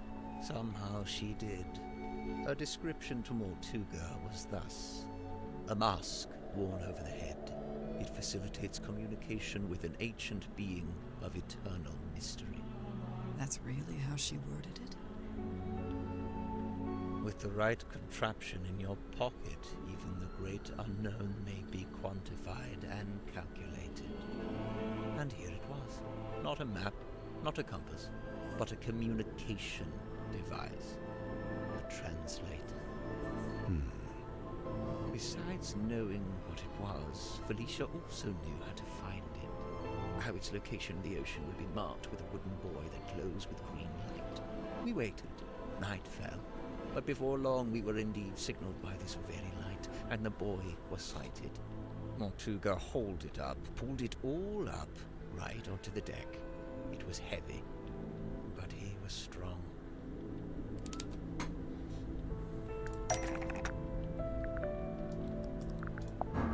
The bell and the cauldron locked together to form that single shape. Mortuga went to unlock it by himself, but Felicia cautioned him against it. She warned that it could be dangerous to stand so close, as the mechanism would be surely powerful. And so they unlocked it together, taking a handle each. Felicia took the mermaid's tongue from within the cauldron. Did it have the coral and the gemstone eyes? Yes, they were attached. And what about the necklace? Felicia had it around her neck. She'd come prepared, clearly. Did she use it? Yes, I watched her do it. She used the necklace key to wind up the mermaid's tongue and placed it over her head. Felicia spoke through the mask. Her voice was changed. The mermaid was summoned. Entranced, I rushed out onto the deck and leaned over the side. Mortuga clambered up to the wheel in an attempt to steer us away from harm. The mermaid reached out and grabbed the wheel. And Mortuga's right shoulder? Yes, of course. That's where he got his injury. Mortuga held fast, but a portion of the wheel broke off and fell into the ocean. With her other hand, the mermaid grabbed the mast, almost snapping it in two. The ship buckled and I was thrown off the side into the ocean. I was underwater, but I was held in place by a hand, her hand. She was speaking to me, but it was a language I could not understand. I wanted so much to understand. Sensing the disconnect, she let go. A moment passed, a lifetime. I became vaguely aware that I was about to drown, but I didn't want to leave. At this moment, the broken piece from the ship's wheel floated up in front of me. By its intervention, I was reminded of my earthly existence, my life beyond this singular moment. I was overwhelmed with a cowardly desire to return to the surface, to see the sun, to live, to breathe. I grabbed onto the broken wheel and let it carry me up to the surface. The mermaid was nowhere to be seen. Neither was the dearest Selena. Wait, the wood from the broken wheel. It eventually became Cornelius Kane. Correct. It has been my earthly tether. The feel of the wood in my hand, a tangible reminder of that desire I once felt to live and to breathe. But what happened? Weren't you stranded in the ocean? Somehow the currents carried me back to the Silkworm coast. I took the broken wheel piece back home and fell into a deep sleep.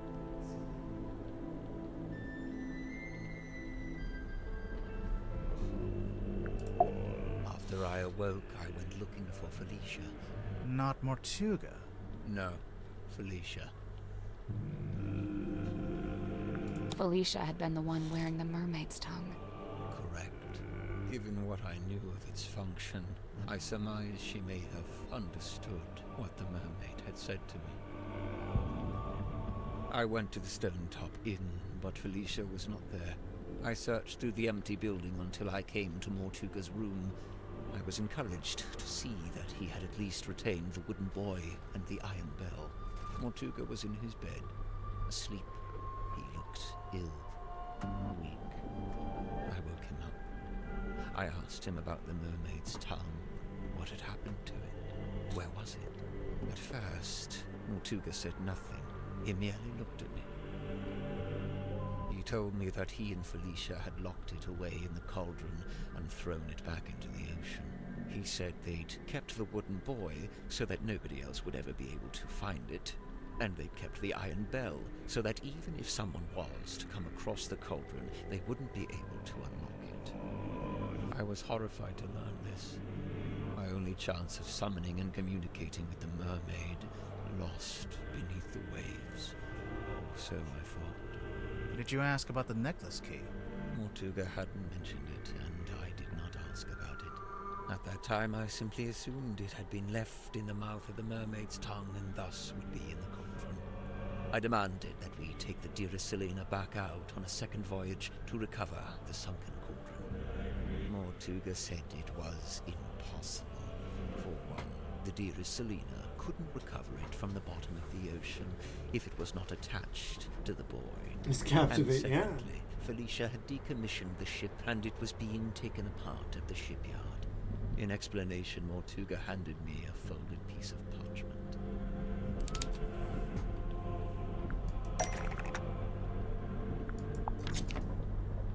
Ah, that's not it.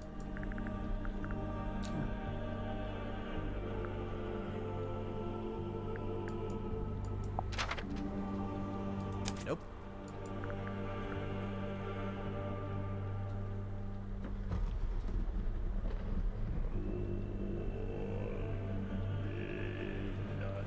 away from Felicia.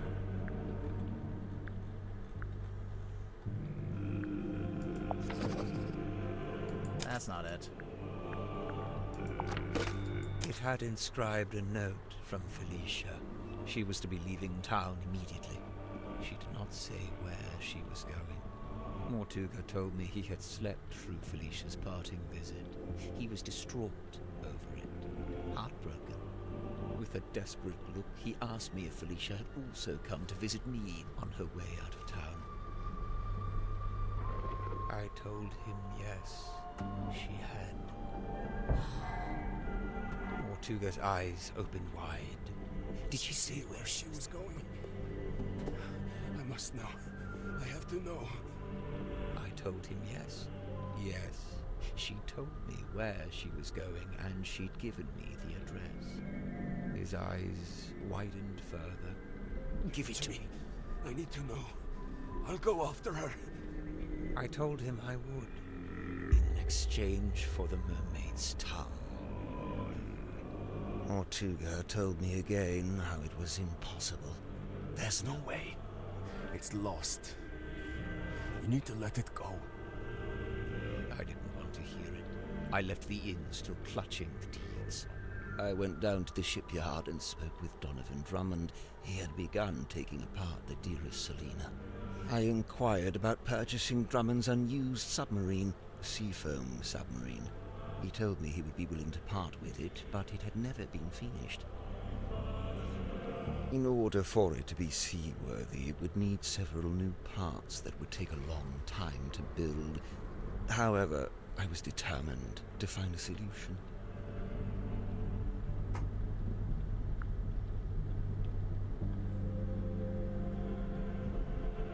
You offered to finish the Seafoam submarine yourself. I don't know. Yeah, I maybe that's inquired about. He told me he would be willing to part with it. In order for it, however, I was determined to find a solution. You offered to buy both the Seafoam submarine and the dearest Selena. Correct.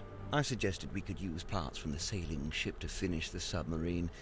Drummond merely asked how I was going to pay for 2 vessels. I showed him the deeds to the Stone Top Inn.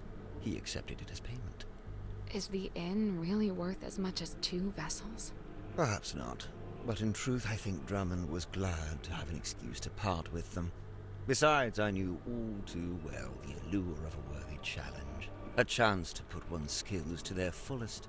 Indeed, the task of combining the 2 incomplete vessels into a single seaworthy one was highly intriguing to him. And so, it was done. But if you commissioned it, why was it called the Mortuga submarine? Who painted that on the foredeck? Drummond did. He didn't want it to say Seafoam any longer. Too many painful memories. But why Mortuga and not Grip?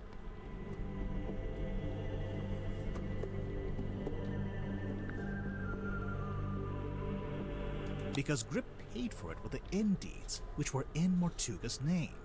Right. Drummond assumed I was merely acting as intermediary for Mortuga, the true buyer. Did you tell Mortuga what you'd done? I told him of my intention to return to the ocean in a submarine I was having constructed. He wasn't happy about it, but the submarine took months to complete. That was enough time to convince him to come with me and help search for the mermaid's tongue. He only came with you because you were pretending to know where Felicia had gone, and you were withholding it from him. Correct. What were you going to do if and when Mortuga realized you'd been lying to him? It was worth the risk. There was no question of leaving the mermaid's tongue at the bottom of the ocean. But it wasn't lost in the ocean. Mortuga had it the whole time. Correct. Correct. As I had lied to him, he had lied to me.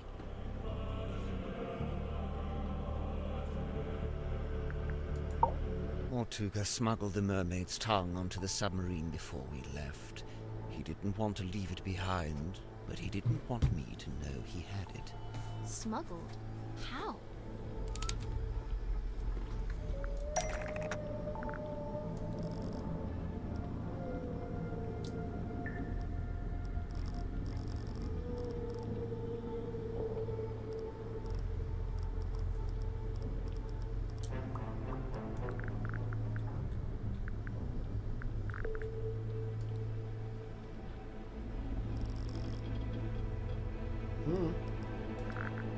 You covered it with the soap. That almost works, but it's not.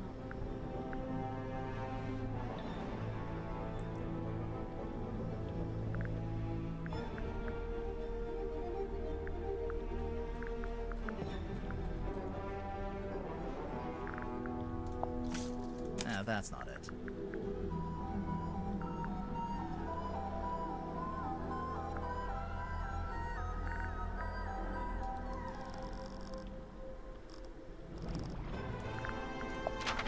Nope.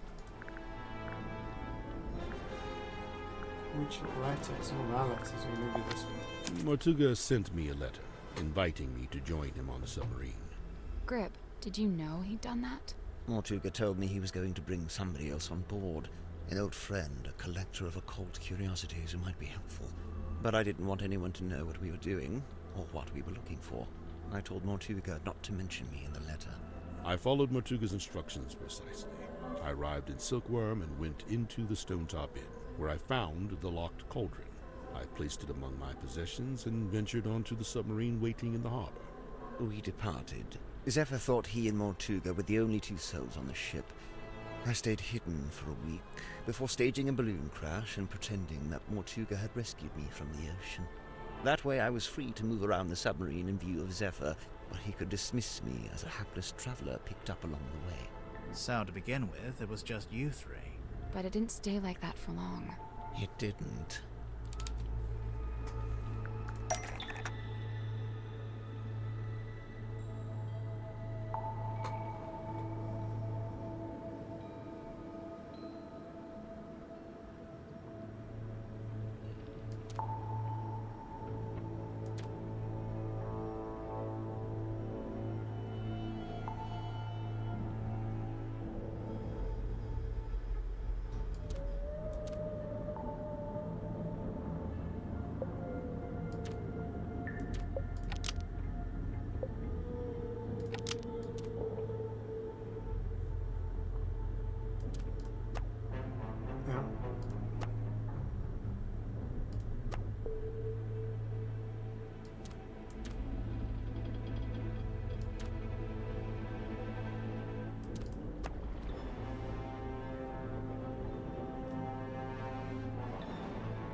Well, that's about the long and short of it. No. What? You can't leave it like that. You've left them with misconceptions. You should tell them what you know. All of it. What do you mean? Misconceptions? Maybe one or two, yeah.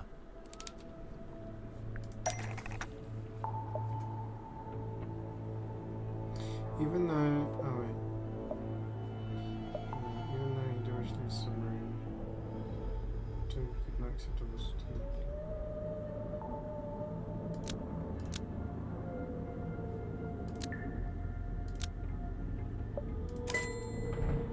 He always did think he would make the best captain, and he did want to leave. But he couldn't. Not without the information he so desired. Not just that. Since it turned out he had the Mermaid's tongue on board the entire time, I don't think he wanted to leave me on the submarine with it. He didn't want me anywhere near it. He was trying to protect you. I'm aware.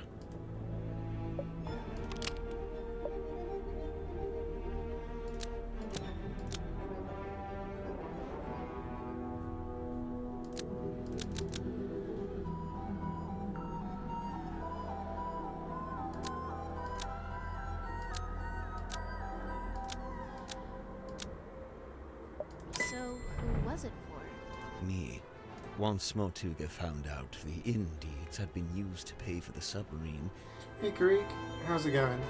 he realized for the first time that he was its legal owner. He really hadn't known that before? No, he'd always assumed I paid for it with my own money. Armed with the new information, Mortuga attempted to use it to control me. Thus, the command contract. What exactly was he hoping to achieve? To strong-arm me into telling him where Felicia had gone, and to cease my search for the Mermaid's tongue. But it didn't work.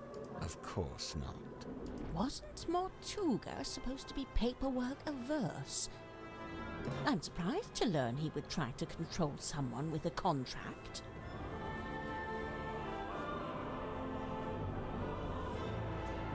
Where would he even get an idea like that? That's my bad. I ended up telling him all about contracts, what they are, how they work. I guess Mortuga thought if I could be controlled by a contract, maybe someone else could be too. I read P. You felt rough yesterday, so you went to bed early. So if it's waking up early. Yeah, I mean, but then if you stay awake, then go to bed at a reasonable time, then it kind of like, you should have a good night's sleep. If that makes sense? It's usually what happens to me. I'm super tired, and then I try to go to bed at like a normal time, and then you kind of get into a good schedule. Right, I'll be right back. I'm desperate for the bathroom. I thought this would finish. BRB.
Okay, I'm back.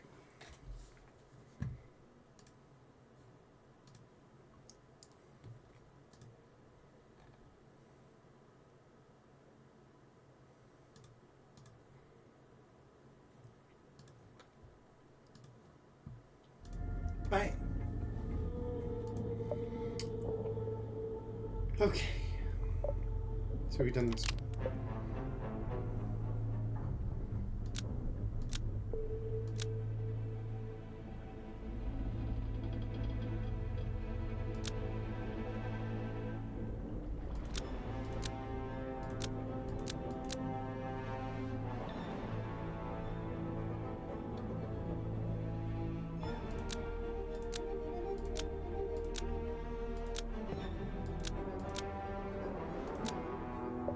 So Mortuga wrote the letter? Not exactly. It was his idea, but he wasn't one for writing by hand, so he asked me to do it for him. But why Ibis? Mortuga didn't want to reveal too much in the letter, so he had the idea to pretend to be a neutral third party. We learned about Ibis from that newspaper page, but it just needed to be someone he would listen to. Honestly, I'm surprised it worked. Huh. This explains why Mortuga kept asking about my father. Oh, yeah. I was wondering about that. Oh, yeah. Were you able to tell him anything? Afraid not. I haven't spoken to my father in years. Do you think he would have known anything about Felicia? About what happened to her? It's possible.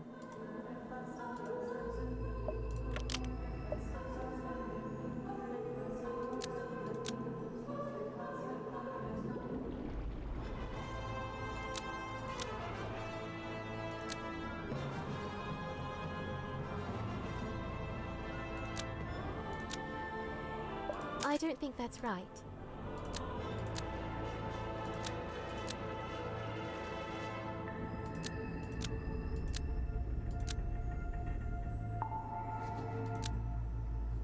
See?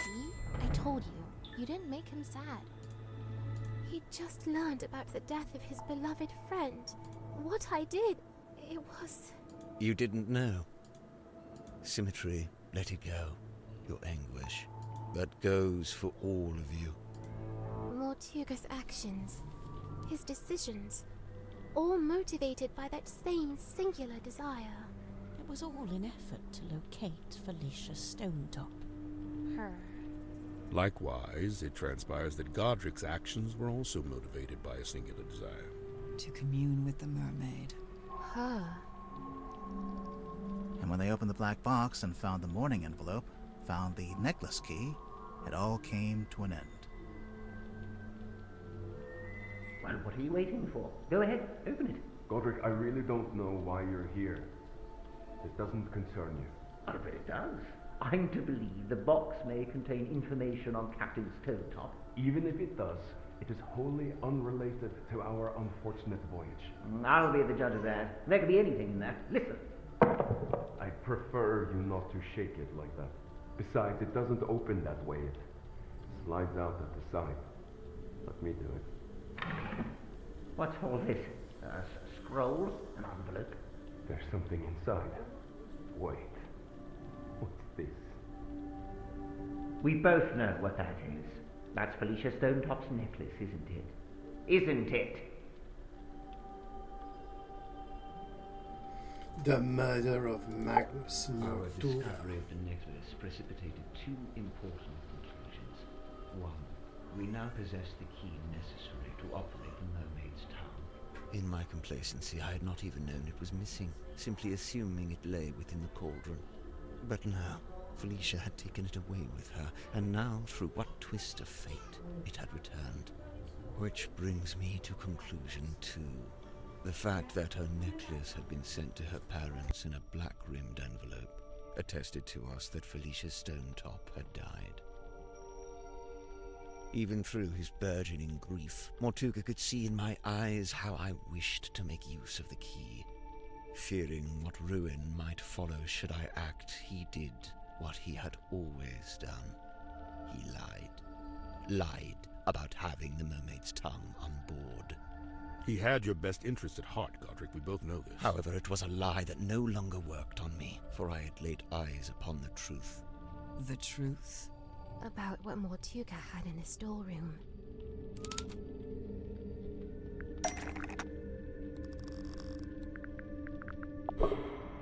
We need a clue that's got some connection to this one. Well, that's not right.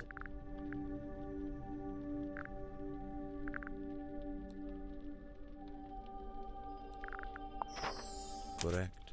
I had seen Symmetry's drawing of the cauldron. He asked me to change it. I was going to change it. So now you had everything you needed. The key, the bell, and the mermaid's tongue itself, albeit locked in the cauldron. On that note, I had also surmised Mortuga's reason for rigging the iron bell onto a winch above his desk. I concluded that he had set it up this way so that he could unlock the cauldron and access its contents himself. You think he wanted to use the mermaid's tongue? You'd like to suggest Mortuga would be immune from such things, hmm? I concede it may have been an alluring prospect, but actually choosing to act, it displays a dangerous hubris. Well, maybe he just wanted to be able to get to it, but not actually use it, you know? Grip, did you actually accuse Mortuga of wanting to open the cauldron? Of wanting to use the mermaid's tongue? I did, and he flatly denied it, which caused an argument. Truth be told, we were both sick of each other.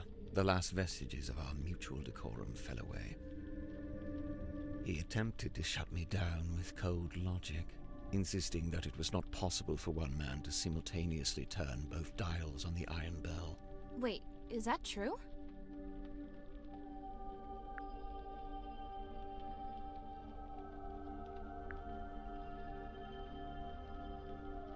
No, it's possible. It is, if you have a wingspan like Magnus Mortuga. And I could see in his eyes that he intended to do it. Well, not to side with Grip here, but he was right. Mortuga did open the cauldron, didn't he? Perhaps his intention was simply to move the mermaid's tongue to a newly contrived hiding place. Maybe he was just gonna destroy it. As he should have done years hence, I might add. Grimoire, what do you think?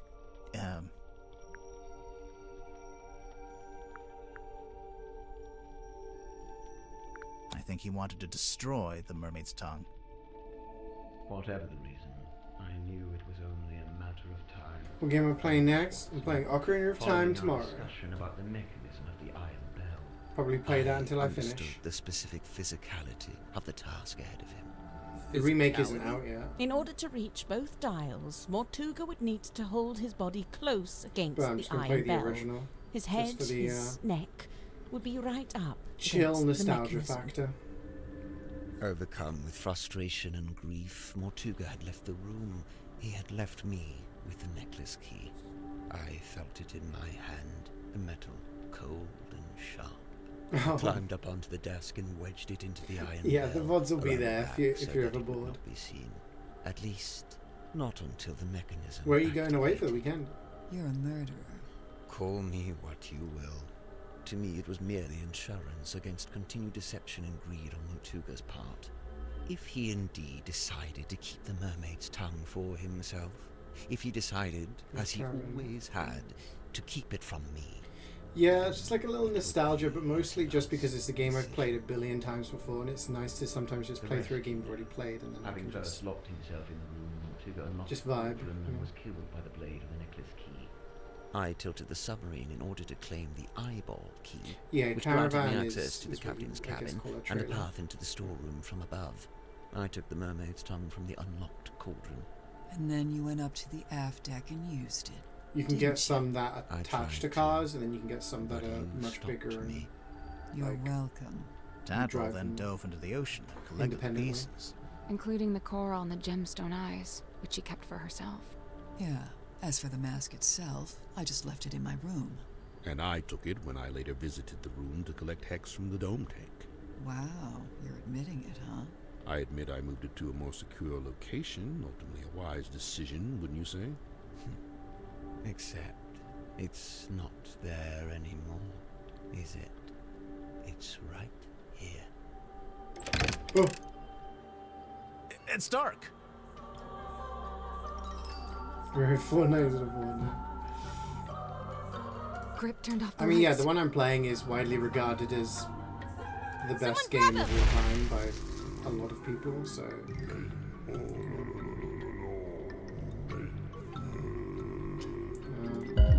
The mermaid's tongue, it's gone.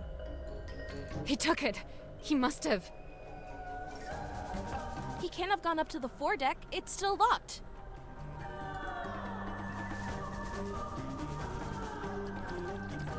What about the aft deck?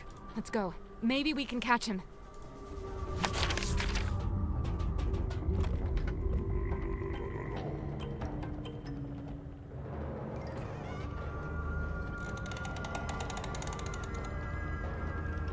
He's active. Look at the graphics.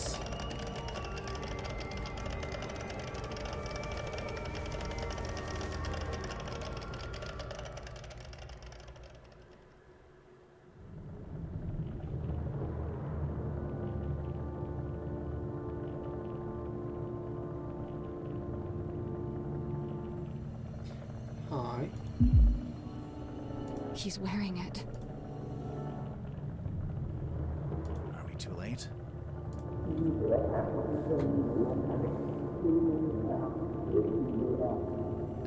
I don't...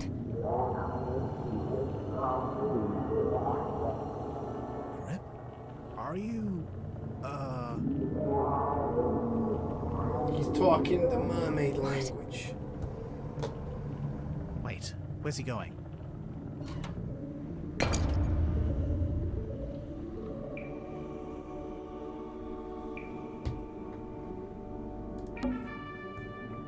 It's the compass.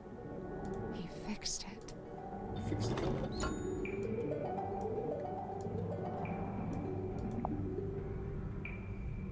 Issue with compass, memory never overwhelmed.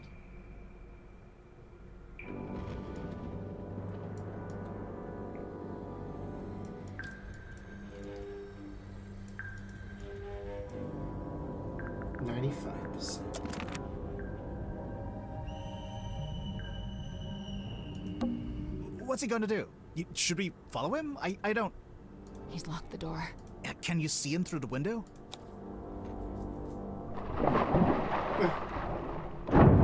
Holy shit. It's the mermaid. She's pulling us underwater.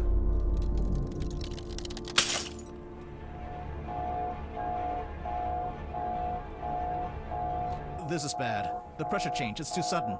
The submarine's not... Wait, what's that? You're taking the control panel. The radios. It's fine, just stick. It was too fast. It must be coming from the control room. Let's go. We're being held down. We need to resurface. The submarine can't take it. The controls are going crazy. Wait.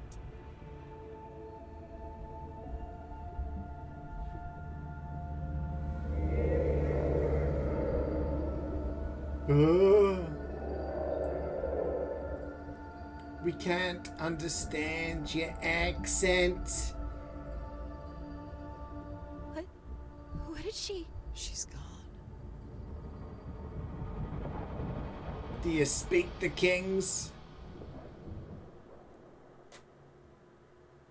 She let us go.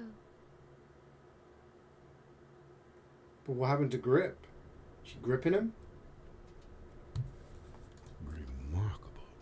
Let's just head back to Silkworm, shall we? Get everyone off this submarine. I will add that as an emote, but I thought we already had one of those. And, Silkworm would be which way? We got moved. I don't know where we are. No stars, no moon. I don't know which way north is.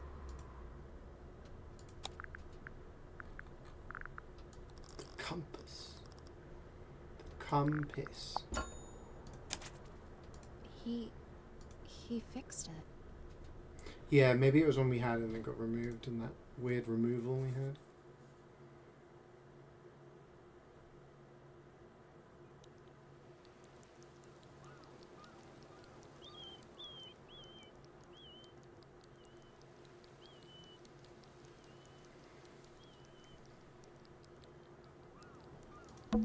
Aren't you surprised this didn't turn out to be about the silver snake? Yeah, I guess. Although, they may be more related than we know. What? The silver snake and the mermaid? Yeah. Was that the statue? Aren't you surprised? Yeah, What? Yeah. I didn't get the achievement. I guess I missed the one on the boat.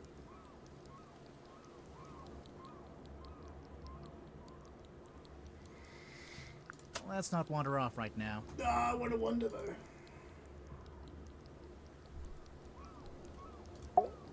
Are you okay? Yeah. You? Somehow, yeah. So the one we needed to go to was the one in the mess hall? I don't know about you, but I thought that was all very interesting. Yeah, I would have to agree. You must be pleased. You've come away with a new story to tell around the campfire. Quite right. I'm not sure it would be wise to tell too many people. No, don't worry. I'll change all your names to protect your I'll probably privacy. do that. I mean, seeing as the game's ending, I have time to do that today. What are you going to change my name to? Detective Galathorn. Well, I love it. I'm almost afraid to ask. Sybil. Yep, this conversation is over. Catching up on your text messages? 0 missed calls.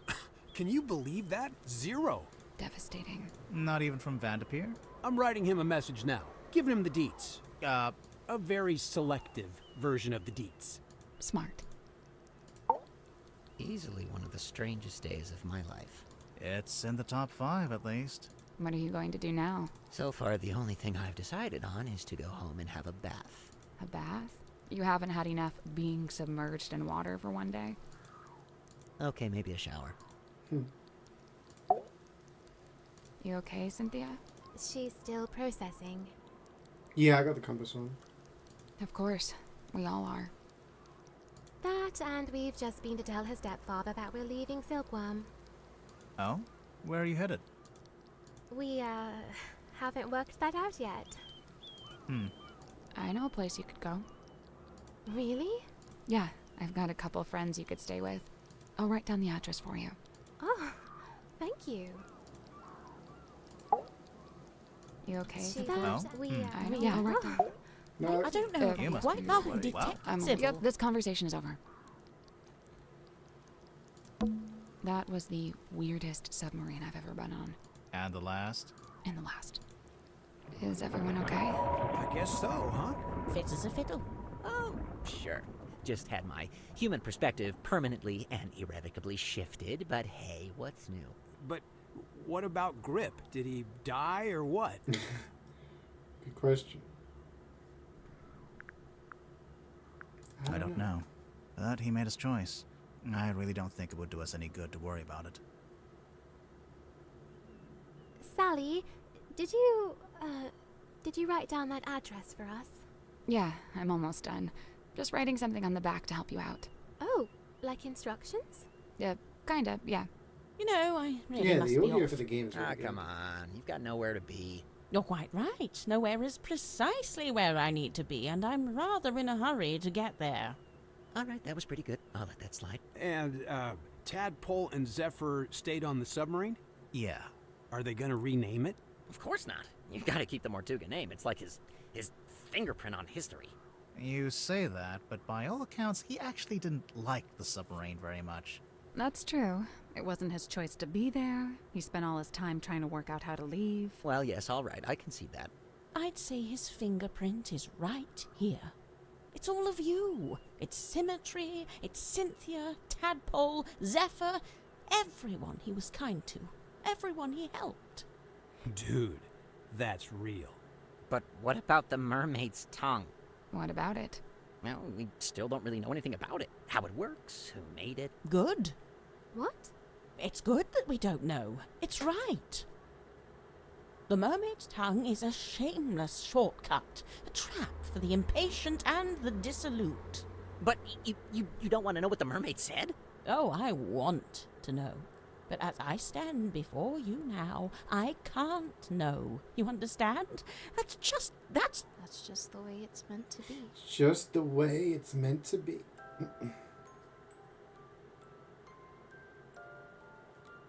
We did it!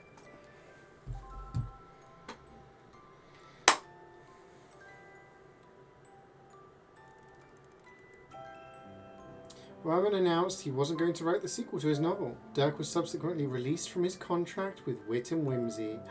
Happy ending there for Mariana Moon, avoiding all questions about where she was headed, simply disappeared over the horizon. Madame Tadpole became captain of the Mortuga submarine. Dr. Zephyr stayed on board to continue his research, newly inspired by what he'd witnessed. You're sure this is the address Sally wrote down? Yeah, it must be. We solved the curious She wrote case. something on the back, too. Oh yeah, what was that? Instructions? It's a little poem. You should read it. Me? You're the poet. No, you read it. Okay. Eavesdrop what the stars are saying, earthly tethers slowly fraying, floating, helpless from the worst of jealous hunger, selfish thirst. Take a moment, kneel and meet the flowers growing at your feet. Aww. Music performed by the Budapest Art Orchestra.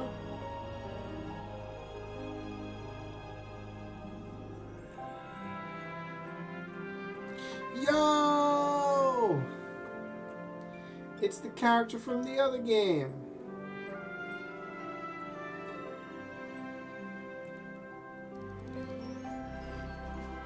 Yeah. No, I didn't mean that achievement popped up, no. The lore. Didn't you say that they were going to take a break from this series and they weren't going to make one for a while? That's nuts. If their music, like everyone's been saying the music's good, no wonder it was done by a choir and an orchestra. That's crazy.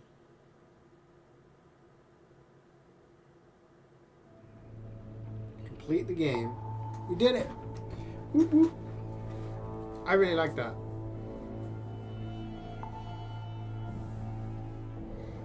Honestly, longer, maybe better than the other ones. I really like Tangle Tower, but yeah.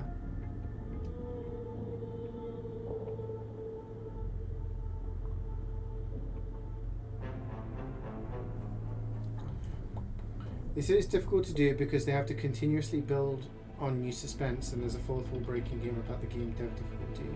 Yeah, I imagine it's difficult to come up with like plot lines and yeah. I hope they don't just ignore it, and I hope maybe if they work on something else and then come back to it, because you know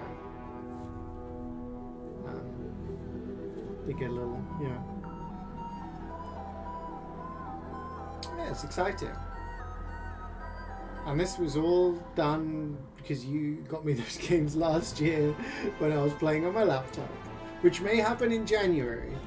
So take a look at my library, gang. In January, I'm going to be not here. I'm going to be somewhere else. And me and Jubats will be doing work and stuff, but I'll probably try and do the same thing I did before, stream during the day. Maybe I could even take my Switch and do some Switch streaming. But it will be laptop gaming. Playing Area 2 on ship, emulator or real hardware. So I was going to just do it on the Switch. So I'll do Ocarina of Time, and then maybe in a bit of time do Majora's Mask. But I enjoy gaming and I enjoy streaming.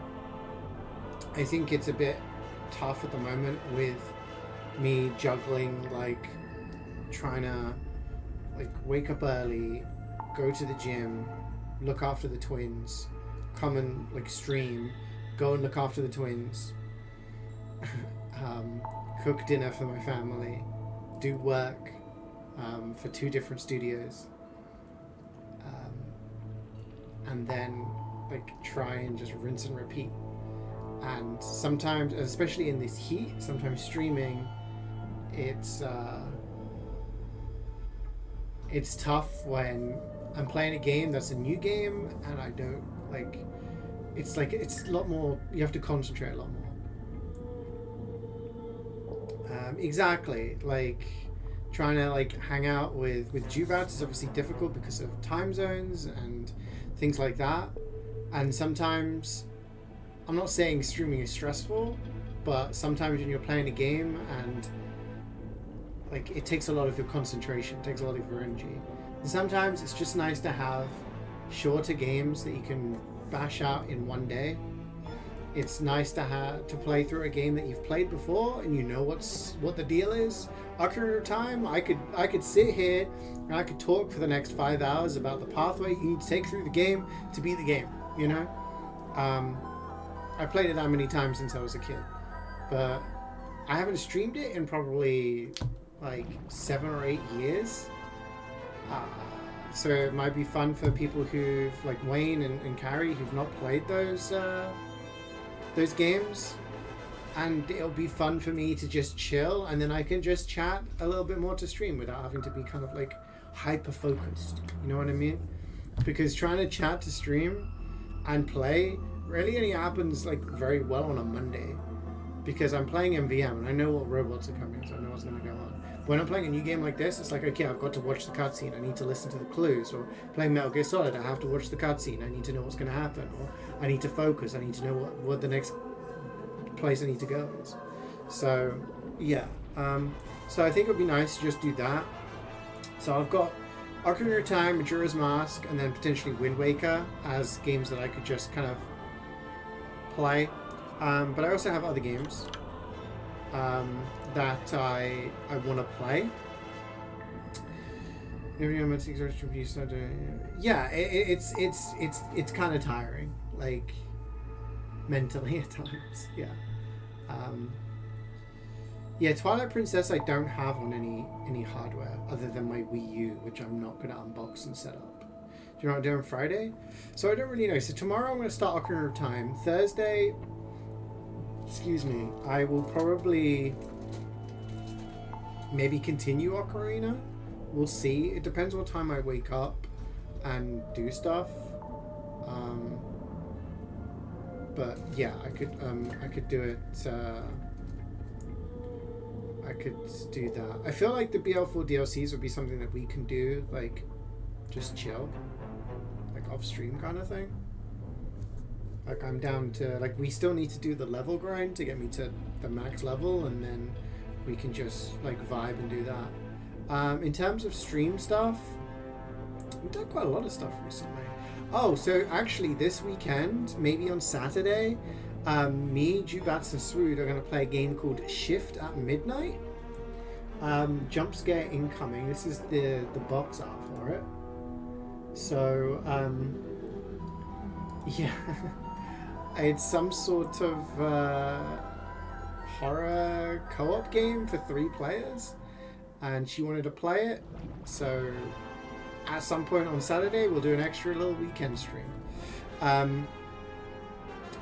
In terms of games to play on stream, so I got Shin Megami Tensei 5 Vengeance. I assume there's only one SMT5. I assume this is the one that you guys talked about because Neno and Methman have both played it.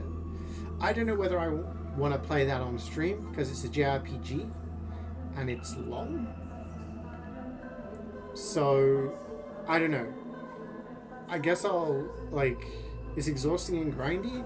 That's the thing. I love a JRPG and I love streaming them, but I don't know whether it's one that's going to be fun to do on stream, you know? If it's grindy rather than story heavy. You haven't done the DLC stuff for the achievements. Yeah, so we can do that together. So waiting for the BL achievement group. We will get around to that. So Methman, Karik, and Wayne at some point will go around and do the other achievements for the thingies. So yeah, so maybe that's something I do in my own time. because there's also Octopath Traveler, and I kind of want to do those on my own time. I don't know whether those will be streamable. So I've got Yakuza 3, Yakuza Kiwami 3, and Dark Ties. I'm going to stream that, because Yakuza 3, if I remember correctly, isn't a super long game, and Dark Ties is new content, so that's streamable. What else? See, I'm impressed with how many games we've done recently. So I've got the second Demon X Machina game, but I don't know whether I'll stream that, because I streamed the first one. I got this on Humble Bundle.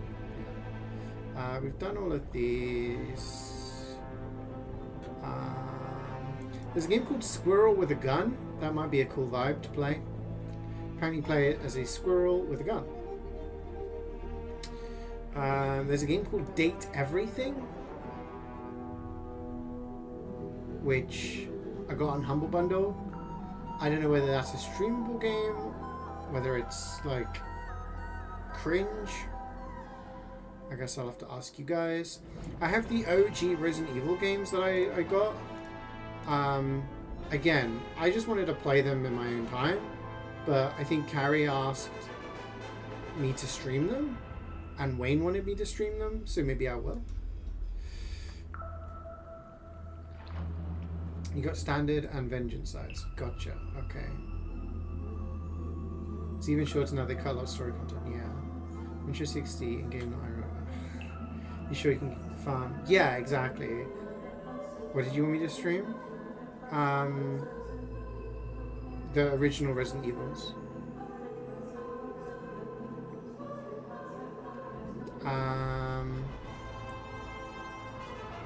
Dino Crisis I wanted to stream because I've never played those except when I was a little kid. So I have Dino Crisis 1 and 2, which is apparently like Resident Evil with dinosaurs. I remember playing it on a friend's PlayStation when I was younger, and I don't remember. So Sonic Frontiers, Scoutman said that was a decent game and worth streaming. So yeah, I could do that. I got a game called Big Hops. You play as a frog. It's a platformer. Swood gave me the key for it, so I love a good platformer. I love a collectathon, so I'll probably play that.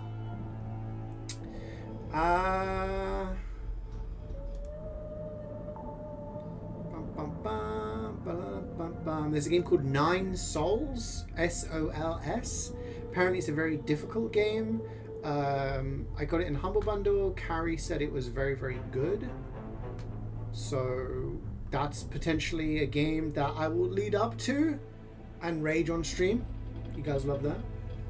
You had it on Dreamcast? Yeah, see, I never had it on Dreamcast. Dino Crisis, so that'd be good. God, there's so many games here. I have No More Heroes 3, but I don't have No More Heroes 1 and 2. I don't believe. No. Now, I'm pretty sure I played No More Heroes 1 on the Wii, but it would be nice to replay them. I also kind of want to do a playthrough of Killer 7 on stream.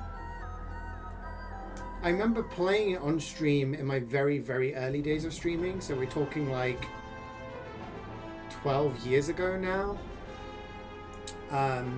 I used to have Killer 7 on Game... Well, I still do have the game on GameCube, but I also have it on Steam. So that might be a fun game to stream, and then play No More Heroes, like 1 and 2. But I don't own No More Heroes 1 and 2. I have 3. I think I got 3 in the Humble Bundle, so again, that's something to consider in the future. Oh, another Crab's Treasure. That is a Souls-like where you play as a crab. I think that could be fun. That could be a good vibe. Still scrolling. So there is Atomic Heart, which I was told isn't great. So maybe I'll put that like back. There's The Walking Dead, the definitive edition. So I streamed all of the Walking Dead games many years ago, and it was around the time when Telltale shut down. If you guys remember when all that happened. And I remember Buck went out of his way to find to buy a key, a Steam key for the final season for me, so that I could play the final season. So yeah, he was goated for that. But I have the definitive edition, which has all of them in one game. And seeing as I did it so long ago, and probably nobody here ever watched me play them, and maybe some people have never seen the games, they're really, really good games, and they're very, very like story heavy. So it might be a good thing for me to like do one, and then do one for one, and then come back. And, you know what I mean? So that's one. Yeah.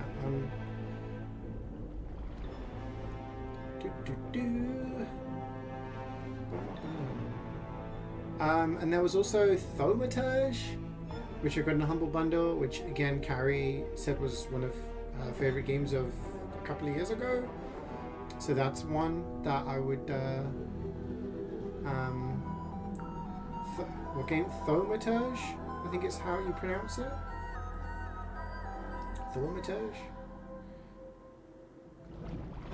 Didn't watch you play the Ages with Culture. Yeah, I think it would be good. And then there's also Steins Gate. Now I have all the Steins Gate games. Now I believe they are made by Spike Chunsoft, who are the people who made Danganronpa, Zero Escape, and Somnium Files, which are all games I really like because of the story heaviness. Spike Chungus. Do you remember today? Someone said they were going to name their child Gus, but it's going to be short for Chungus. Imagine naming your child Chungus, and they're like, "Hey, my name's Gus." It's like, "Oh, is it short for Gustav?" No. Short for Chungus. The Thaumaturge of this game. Let me see. Yes, it is. Sorry, the Thaumaturge. Character-driven RPG with a rich story. Morally ambiguous choices. We love that. Turn-based combat. Yeah, so I think that would be good. Yeah, exactly. That's exactly what I was thinking of Karik. Is Meg short for Megan? It's short for Megatron. So yeah, so Steins Gate. My issue with Steins Gate is that they're probably going to be very long games. They're going to be very story heavy. And I don't know whether, with the amount that I'm streaming at the moment, it's going to be worth me taking up like a month of like streams in order to do it. You know what I mean? So for those, I may stream by myself. But then there's Elite, which I think is a remake. So maybe I could stream the remake. I don't know. But that's something to come to approach. There we go. The Thaumaturge. Yeah. Thaumaturge. I don't know how you pronounce it. Yeah, so those are the games that I have in my mind at the moment as to ones I want to stream in the foreseeable future. And yeah, there will probably be more. But for now, we're going to do something chill. We're going to do Ocarina of Time tomorrow, and Thursday. Thursday isn't 100% whether I'll stream or not, but we'll see. And then Friday, maybe continue Ocarina, and just get it done. But then we'll play that weird, scary co-op game on Saturday. So yeah, those are my plans. Those are my plans. You guys have been part of the inner circle of stream decision making and discussion. Thank you for your feedback and your input. And yeah, early in today. But I really enjoyed the Mermaid Mask. Thank you very much again to Nina. I appreciate it. And I will see you guys. I'll see you guys tomorrow. We'll start probably